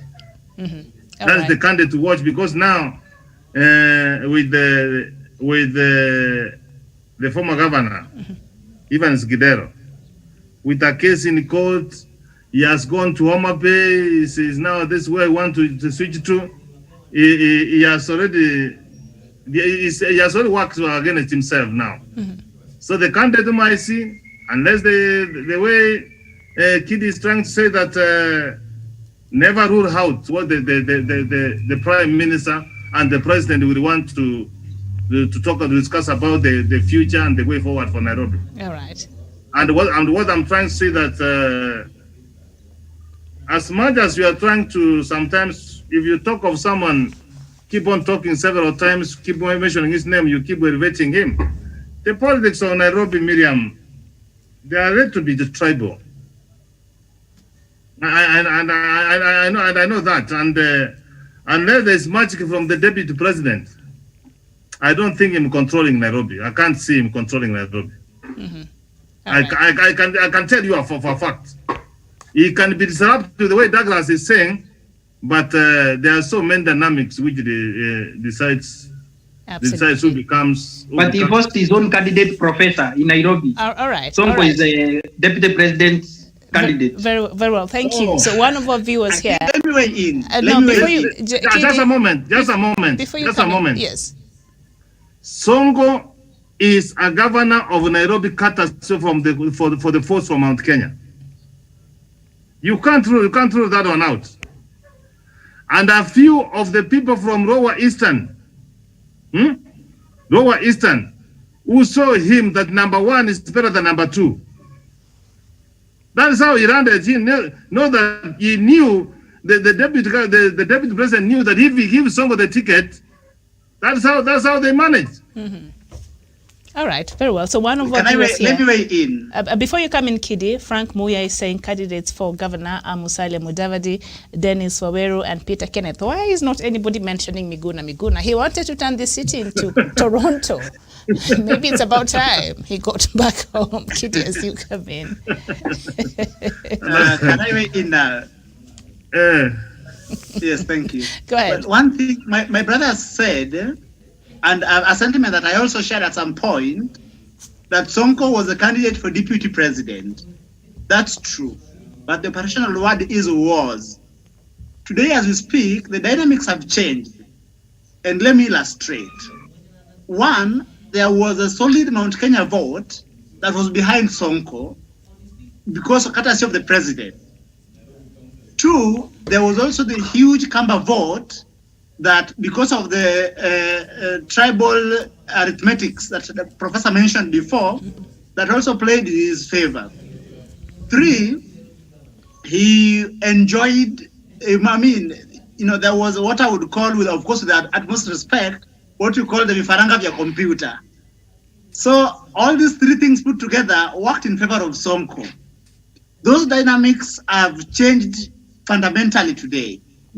So that one, going by even ethnic dynamics in isolation, the huge Luo vote, the huge Kamba vote, the huge Mount Kenya vote, the huge Luya vote, and a handshake would be such a behemoth that I don't think if Sonko would surmount, or any other, or someone fronted by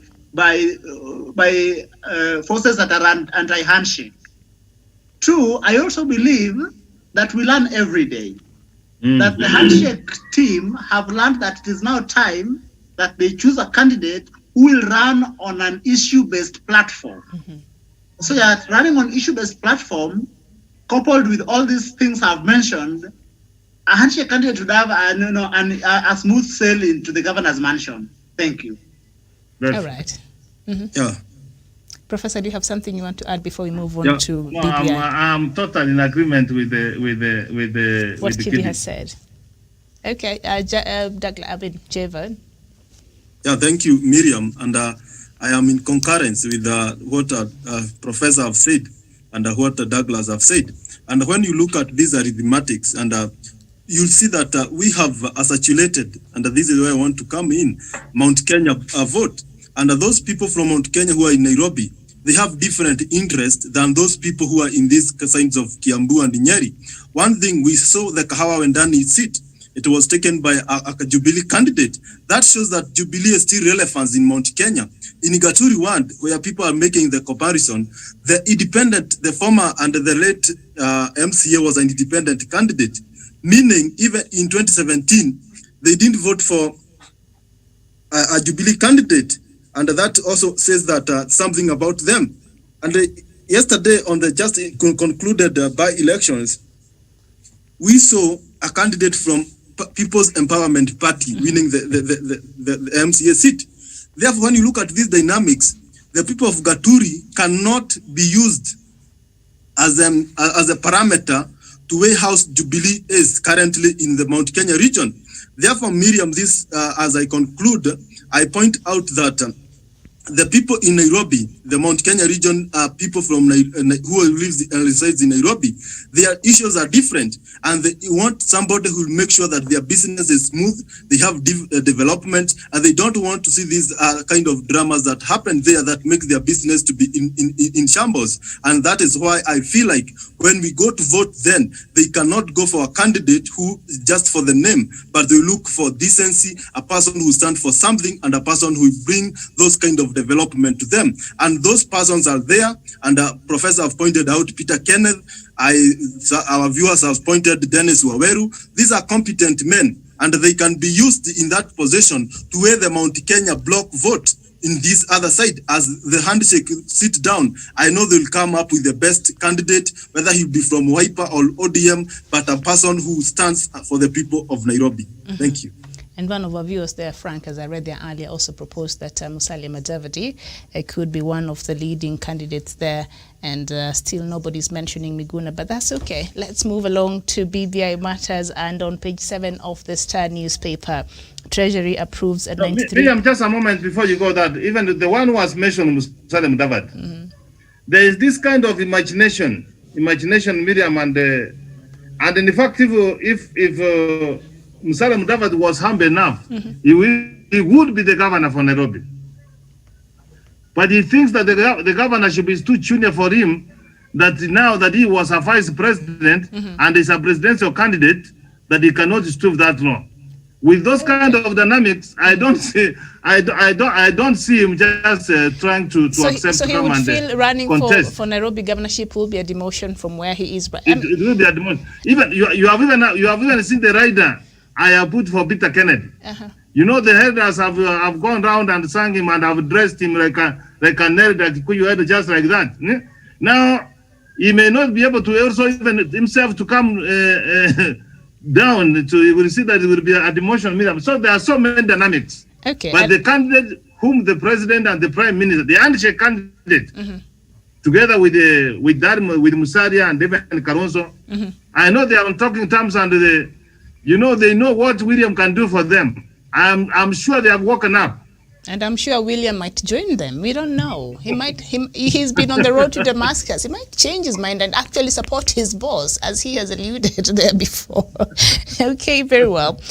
So now, and Dr. Matsanga has always said that Mudavadi cannot even feel Uhuru Park with a crowd. So I don't know how he feels Nairobi governorship is beneath him, but to each their own. Page 7 of the Star newspaper, the National Treasury has approved 93.7 million funding for the Independent Electoral and Boundaries Commission for the verification of the BBI signatures. Cabinet Secretary Okur Yatani approved the amount Thursday after deliberations by IEBC managers. A source at the Treasury told the Star that the figure was reached after negotiations with the polls team. The agreement was that they use what is available for them to move forward, since the request falls within their constitutional mandate. An official private to the conversation told the Star.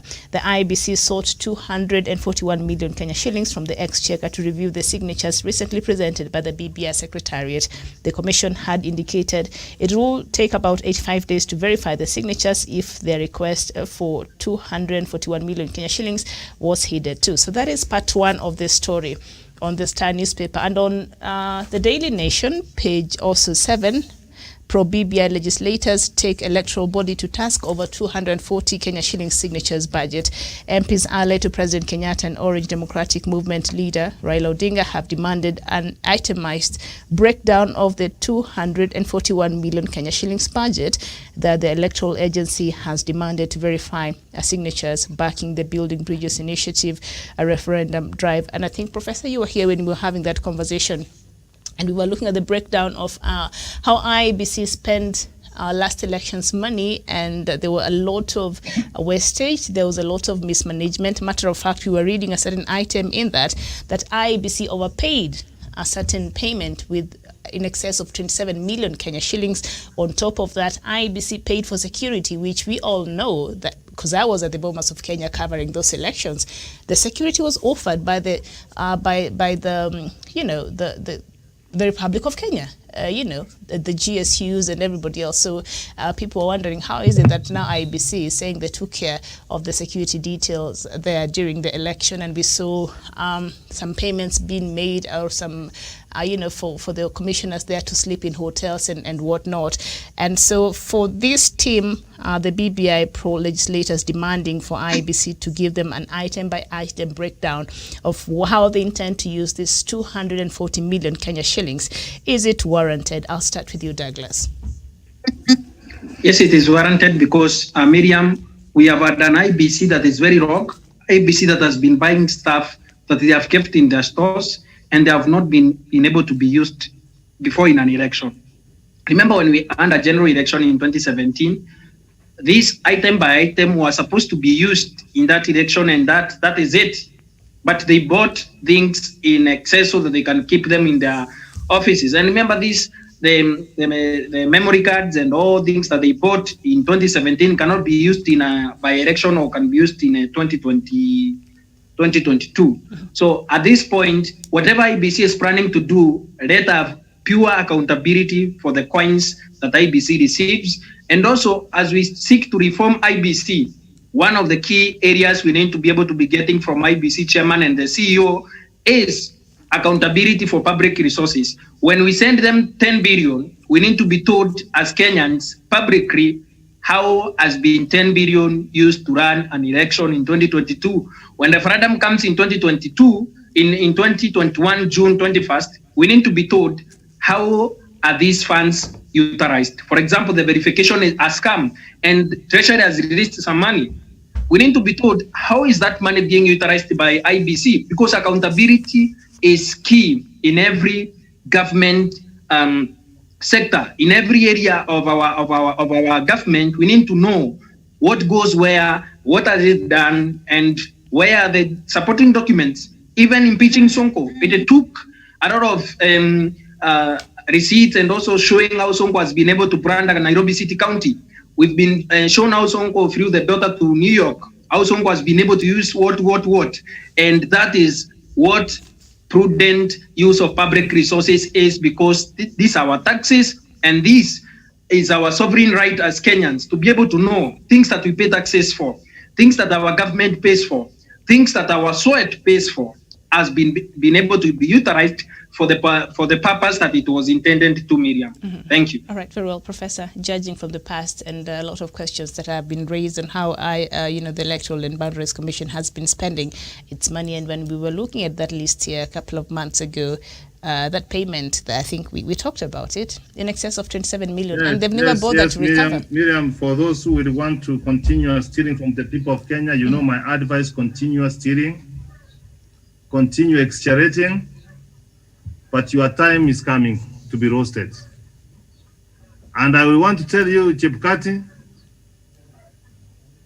if before he gets out of office, he's not charged, we will go for him when he has even gone out of office. Miriam, we had Oko Kenya. Did we spend 241 million shillings? Did he ask for that money? We had a verification of signatures for Ekuru Okoth. Did he ask for that kind of money, Miriam? This is 3 times what he spent to verify Ekuru Okoth's Punguza Mzigo. So what am I trying to say, Miriam? Give these young people, Douglas Chafan, 20 million, Miriam, within 30 days, they have verified those signatures and they are finished. Actually, 6 times, yeah. So what I want to say, Chebukati is not for the not for BBI, you know that, because we are sending him home. That they will adopt 5. Did you say adopt 5 for every polling station?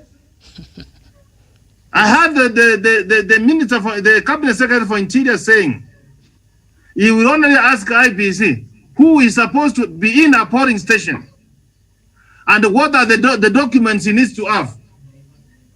And if you don't have this, you will be sent away faster than you came.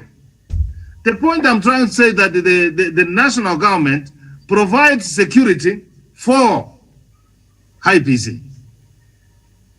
So the other extra securities the IBC is talking about, Miriam, that is how they siphon and swindle money for the government from the government. So from where I sit, the money which has been allocated by the Treasury, 98 million is enough, and I've liked the members of parliament because they have got an oversight role. Let them just come and give a breakdown on what is going to do with the 241 million he's asking. So Chebukati has been a write down to the people, the taxpayers of this country, Miriam. Is demand for money is not guided by prudent accounting, but that's how people root for the man of God. But I'm very happy that we are aware on what is taking place. He's only trying to frustrate BBI, but from where I sit, Miriam, he will not succeed. BBI, you cannot stop it. If you want BBI to go with you, come on its way. Miriam, people were even going round the Tanga wing telling people not to sign the signatures, Miriam. Out of 1 million required signatures, Miriam, they came almost 5 million. And if people sign for that document, even if they are saying people were coerced, Miriam, I'm seeing more than 4 million Kenyans are ready for BBI. Okay.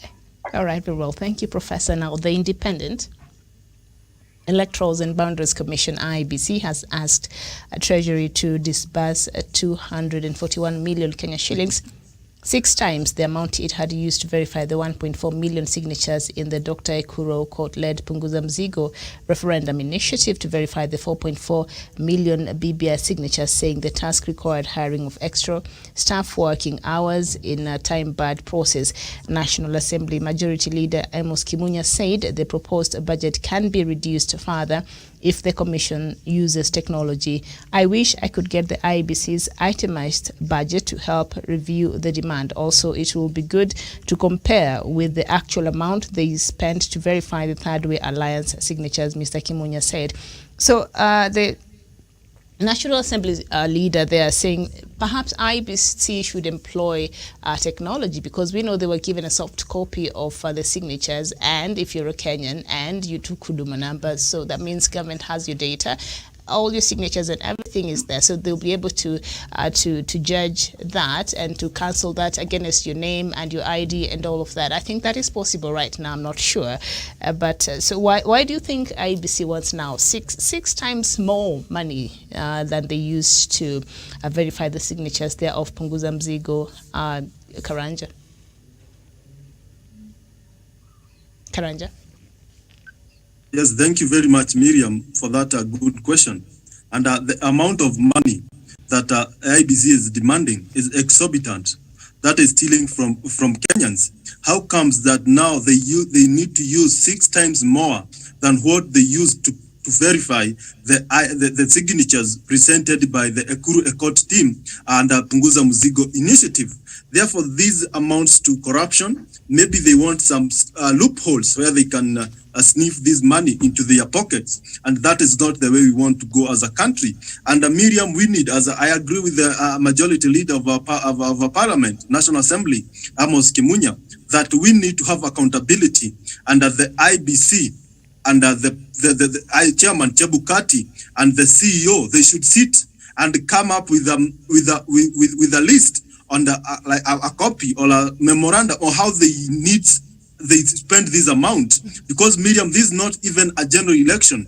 This is not. They are not even printing the question paper. They are just verifying the signatures. If that is the amount that they're asking for the verification of signatures, something that they can just log into a computer and they verify, especially the soft copies where my signature is, they can just go there and verify, because they don't need to know who signed. But if I have everything is correct, my polling station, the constituency, the county where I come from, my ID number, then that means it's a person of sober mind who was doing that kind of a process. Therefore, this process needs to take less than a month for do the verification, but they should not be given that amount they are demanding.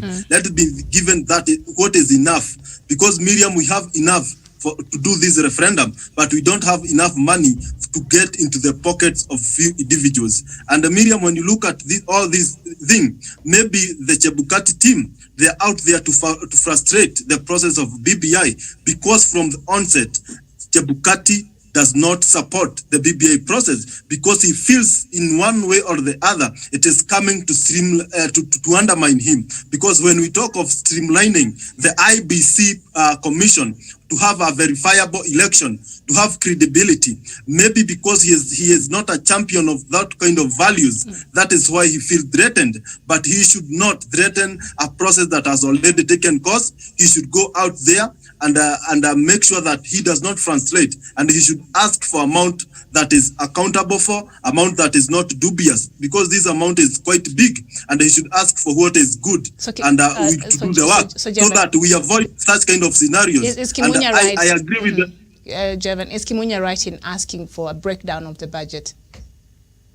Yeah, he needs, and the parliamentary committee on budget with the leadership of the House, he should break down how he intends to use this money from one point or the other, or how he intends. That breakdown will be quite significant to ensure that the accountability follows this amount of money that he is asking. And as I make my conclusion, I also support the sentiments that were made earlier by the former Prime Minister Raila Odinga, when he said that this BBI process, the entire referendum and all it will involve, and the entire process, it's not supposed to use more than 2 billion.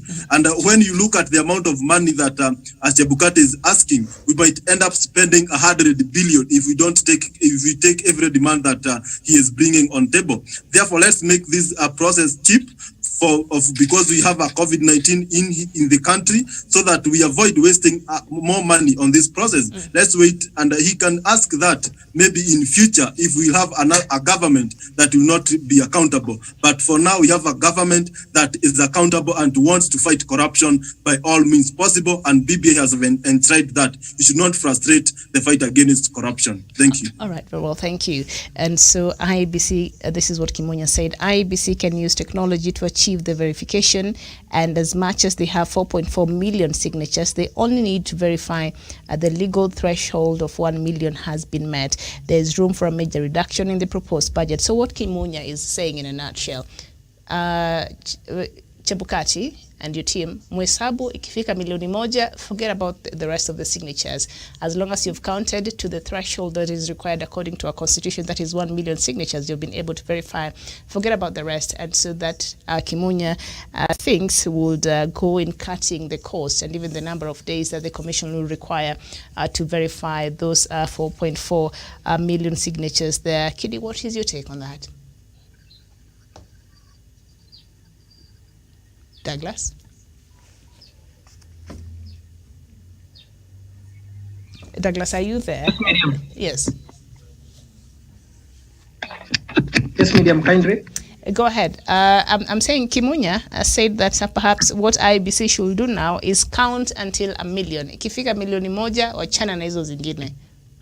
So that we're able to cut down. Yes, I agree, Miriam, because we've seen Chebukati, like Professor said, and also Jevan, is a man that is out to frustrate the BBI process, because the first casualty of our process is the Chebukati man himself, because he is incompetent. And also we need to reform IBC by all means, and Chebukati knows his days are numbered, but he needs to be patriotic enough to be able, he has served his country enough, he has served his country to to an extent that we can be able to applaud him. In as much as I want him to be reformed and also IBC to be reformed, as I want him to be kicked out as the chairman of IBC, I would like Chebukati to also be patriotic enough to serve his motherland, be patriotic enough to be able to render service to his motherland and to leave an indelible mark in history. Because Miriam BBI is going to pass at the referendum in June 21st, and also we are going to change the constitution, Chebukati would have left his name in history as the IBC chairman who approved the verification of signatures, and also an IBC chairman who also stood for and also supported the BBI process and also the referendum. At this point in time, we need to be able to have an accountability like never before. Time when we used to give IBC money that it used to ask and also forget about it is long gone.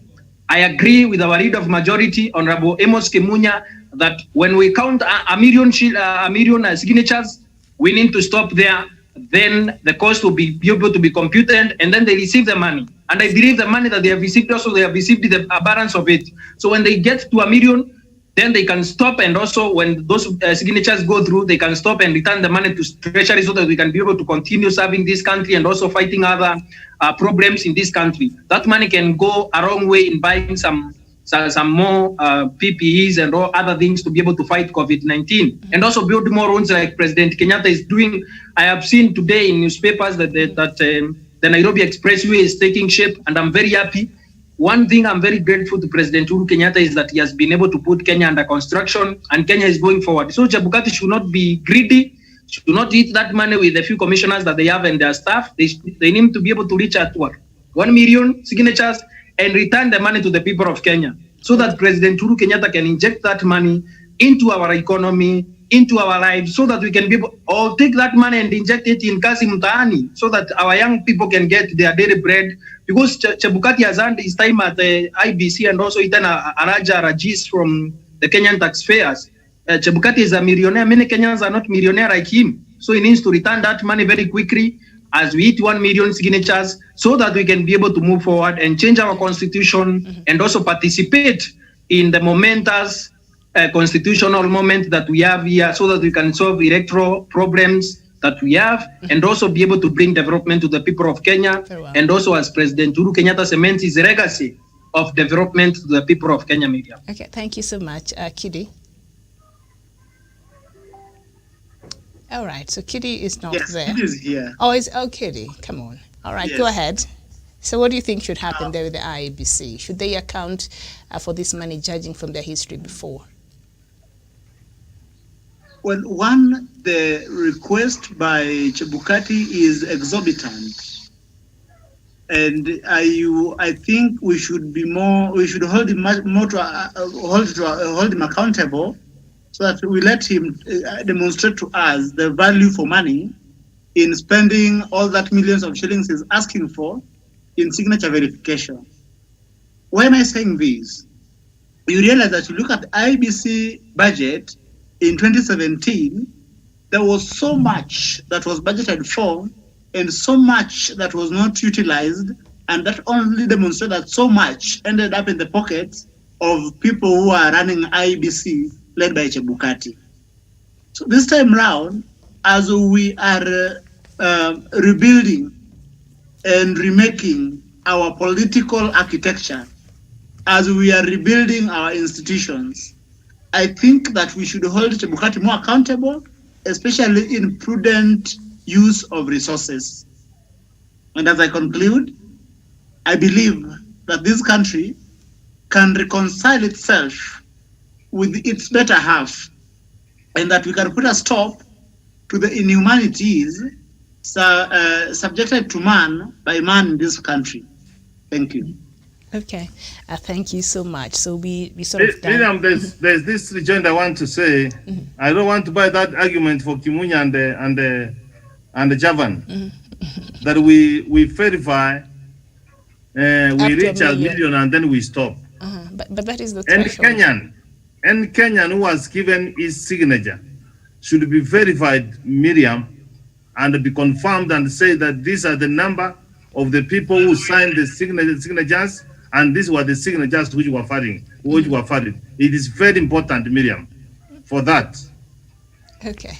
All right. And it's very important. It's very important. It's very important for us to do that. And I did say in terms of this verification, and I told you, Miriam, that verification we can use what? We can use technology to verify that, because I'm sure even if we have signed, High PC does not have my signature. I told you the other day, and you did not.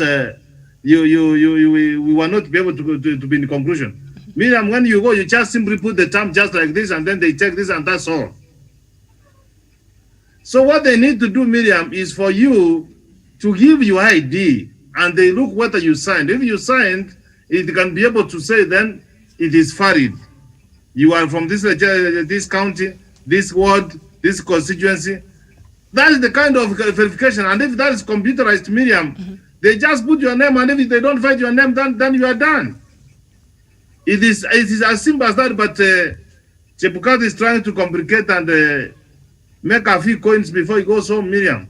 You know, Miriam, when these people are used, there's this say, which is just you say that a policeman will just tell the wife, put what on the stove, I'm just going to bring meat.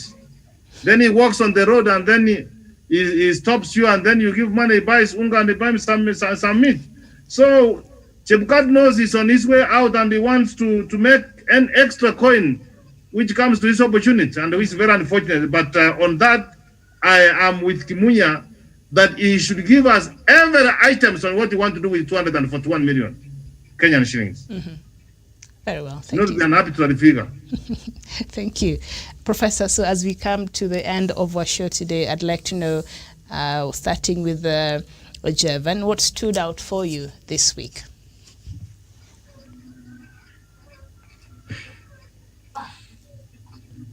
Douglas? Oh, is Jevan there? Okay, go ahead, Jevan. What stood out for you this week?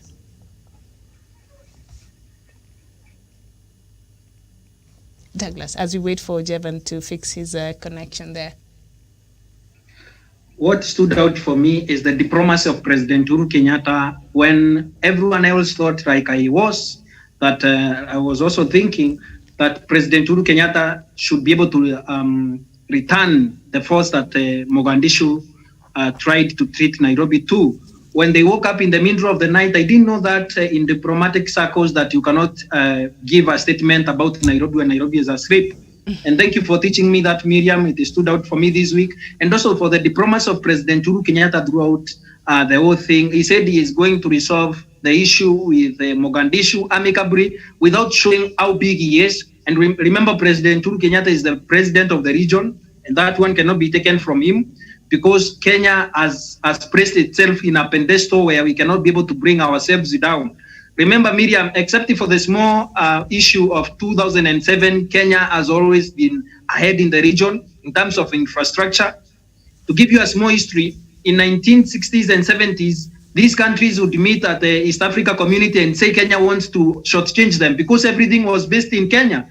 Kenya has been always ahead of the region, and also the President of the Republic of Kenya for his own diplomacy and also gentlemanship when he handled the issue of Mogadishu without using force, the way I wanted him to pull out the forces from Mogadishu and leave the fragile country to suffer. The President of the Republic of Kenya, as a big heart, like the father of the region that he is, he has been able to do that, and also engaging the people of Ethiopia through their prime minister. That thing stood out for me. And also the Somaliland embracing President Bihi, and also opening our own consulate by 21st March in 2021. We will have our own consulate in Somaliland. That played a very, very huge role in regional integration, and also showed the diplomacy that President Uhuru Kenyatta, in as much as Mogadishu is burning, Gaisha is also being brought on board, Ethiopia is also brought on board, so that Kenya can be able to continue having its place in the region, and also helping our neighbors grow, and also taking them to where Kenya is. So for President Uhuru Kenyatta, thank you so much for doing that, and for Kenya, we have won. All right, very well. First of all, you saying President Uhuru Kenyatta is the father of this region. Let me tell you one right now, President Museveni will not be very happy He's the oldest leader in this region, and he feels like he's the father, and so that's why he feels. No, Miriam, I need to give a rejoinder before you come in. I'm joking. It's not about the age. I know in terms of our it's economy. Not about the age or anything, Miriam. I get it. Kenya is the biggest economy in East Africa. I was just kidding. But Museveni he always wants to receive that. I can't go with it. But Museveni is the father of the region. Oh, that's what he thinks of himself. Kitty, what stood out for you this week? Yes. Yes, one thing that stood out for me is that even in the face of extreme provocation, that we have got the presence of mind to act in the best interest not only of our country, but also of the region. Mm-hmm. Because with our troops deep inside Mogadishu, it means, if you were to choose the path of belligerence, we could flatten Mogadishu in a moment.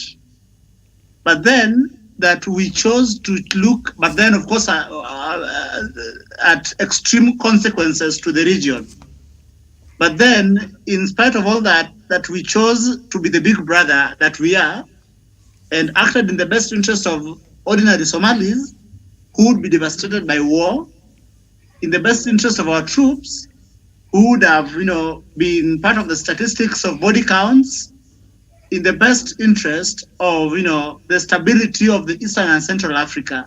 So I think that we have got a very sound foreign policy, especially in regards to the Eastern and Central Africa. Mm-hmm. Thank you. All right, very well. And at the time I was watching a video of a certain debate in the floors of Tanzanian Parliament, and one of the members of Parliament there, she was a lady, I can't remember her name. She came out and she was asking, why is our relationship with Kenya the way it is? Because here President Magufuli is telling us, Kenya wants to colonize us. By the way, that shocked me, in case it hasn't shocked you.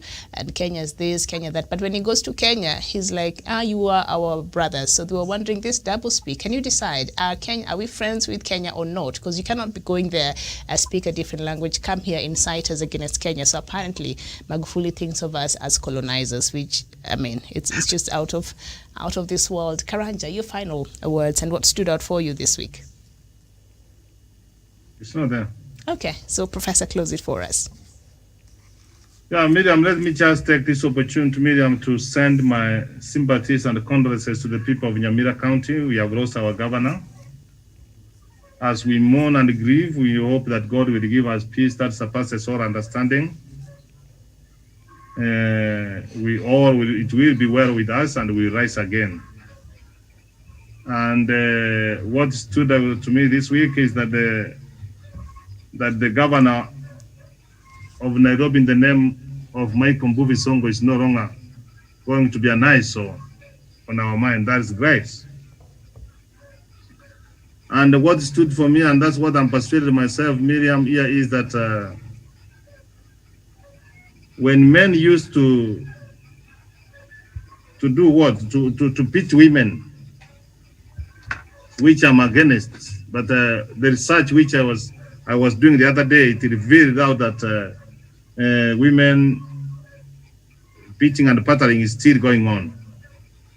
Domestic violence and gender-based violence. Miriam, if you want to be safe, you don't do it in public. If you do it in public, you will be lynched.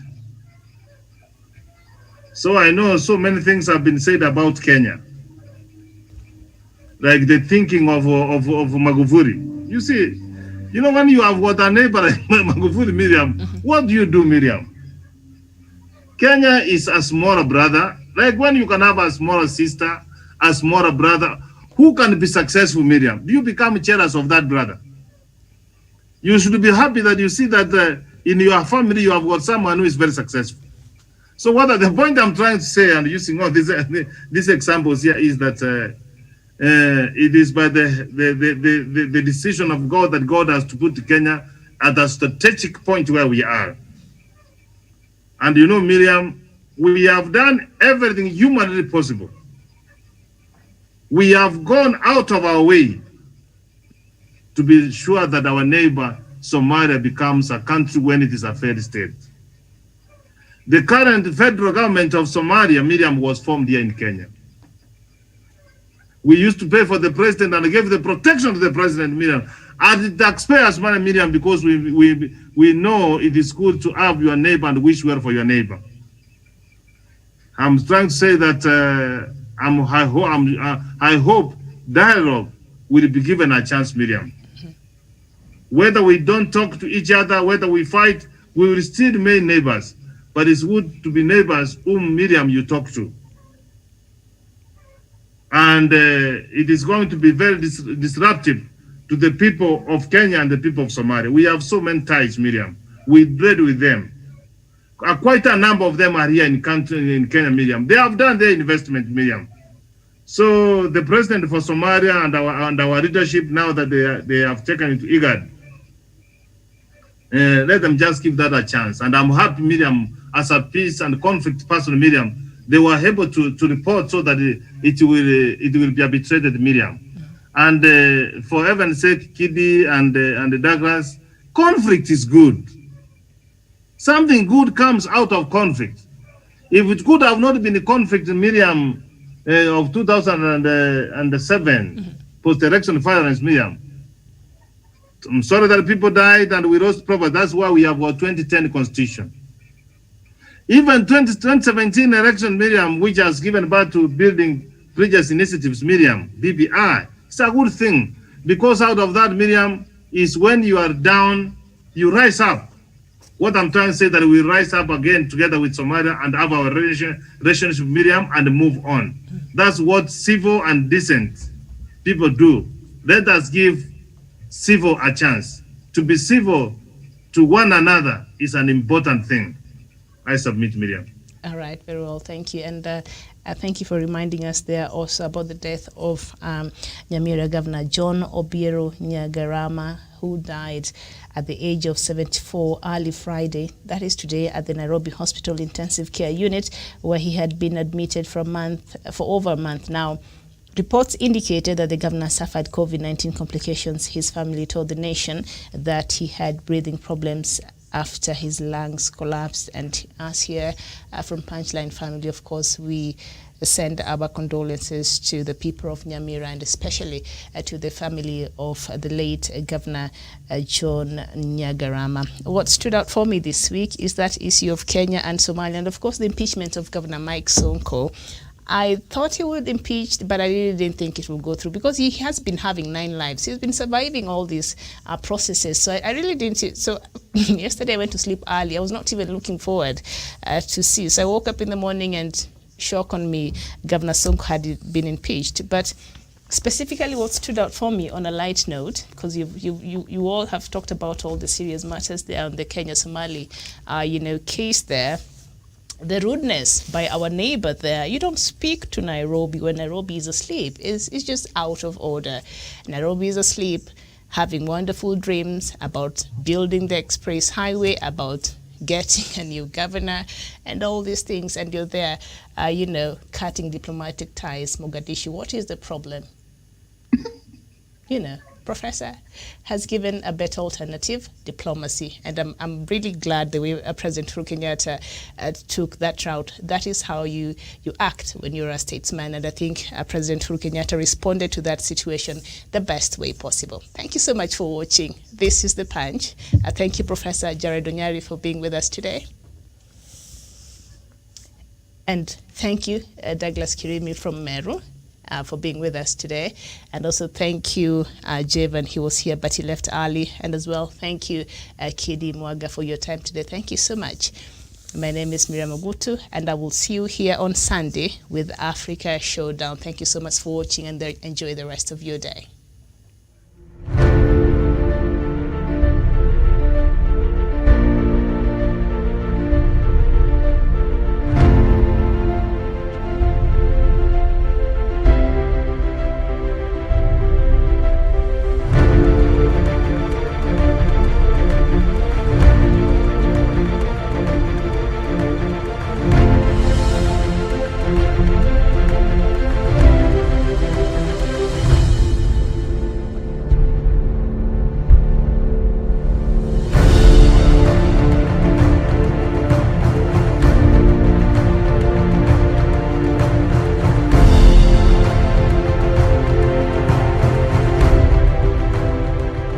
peace must be our goal and our guide. And all that we strive for as a human family, dignity and hope, progress and prosperity, depends on peace. But peace depends on us.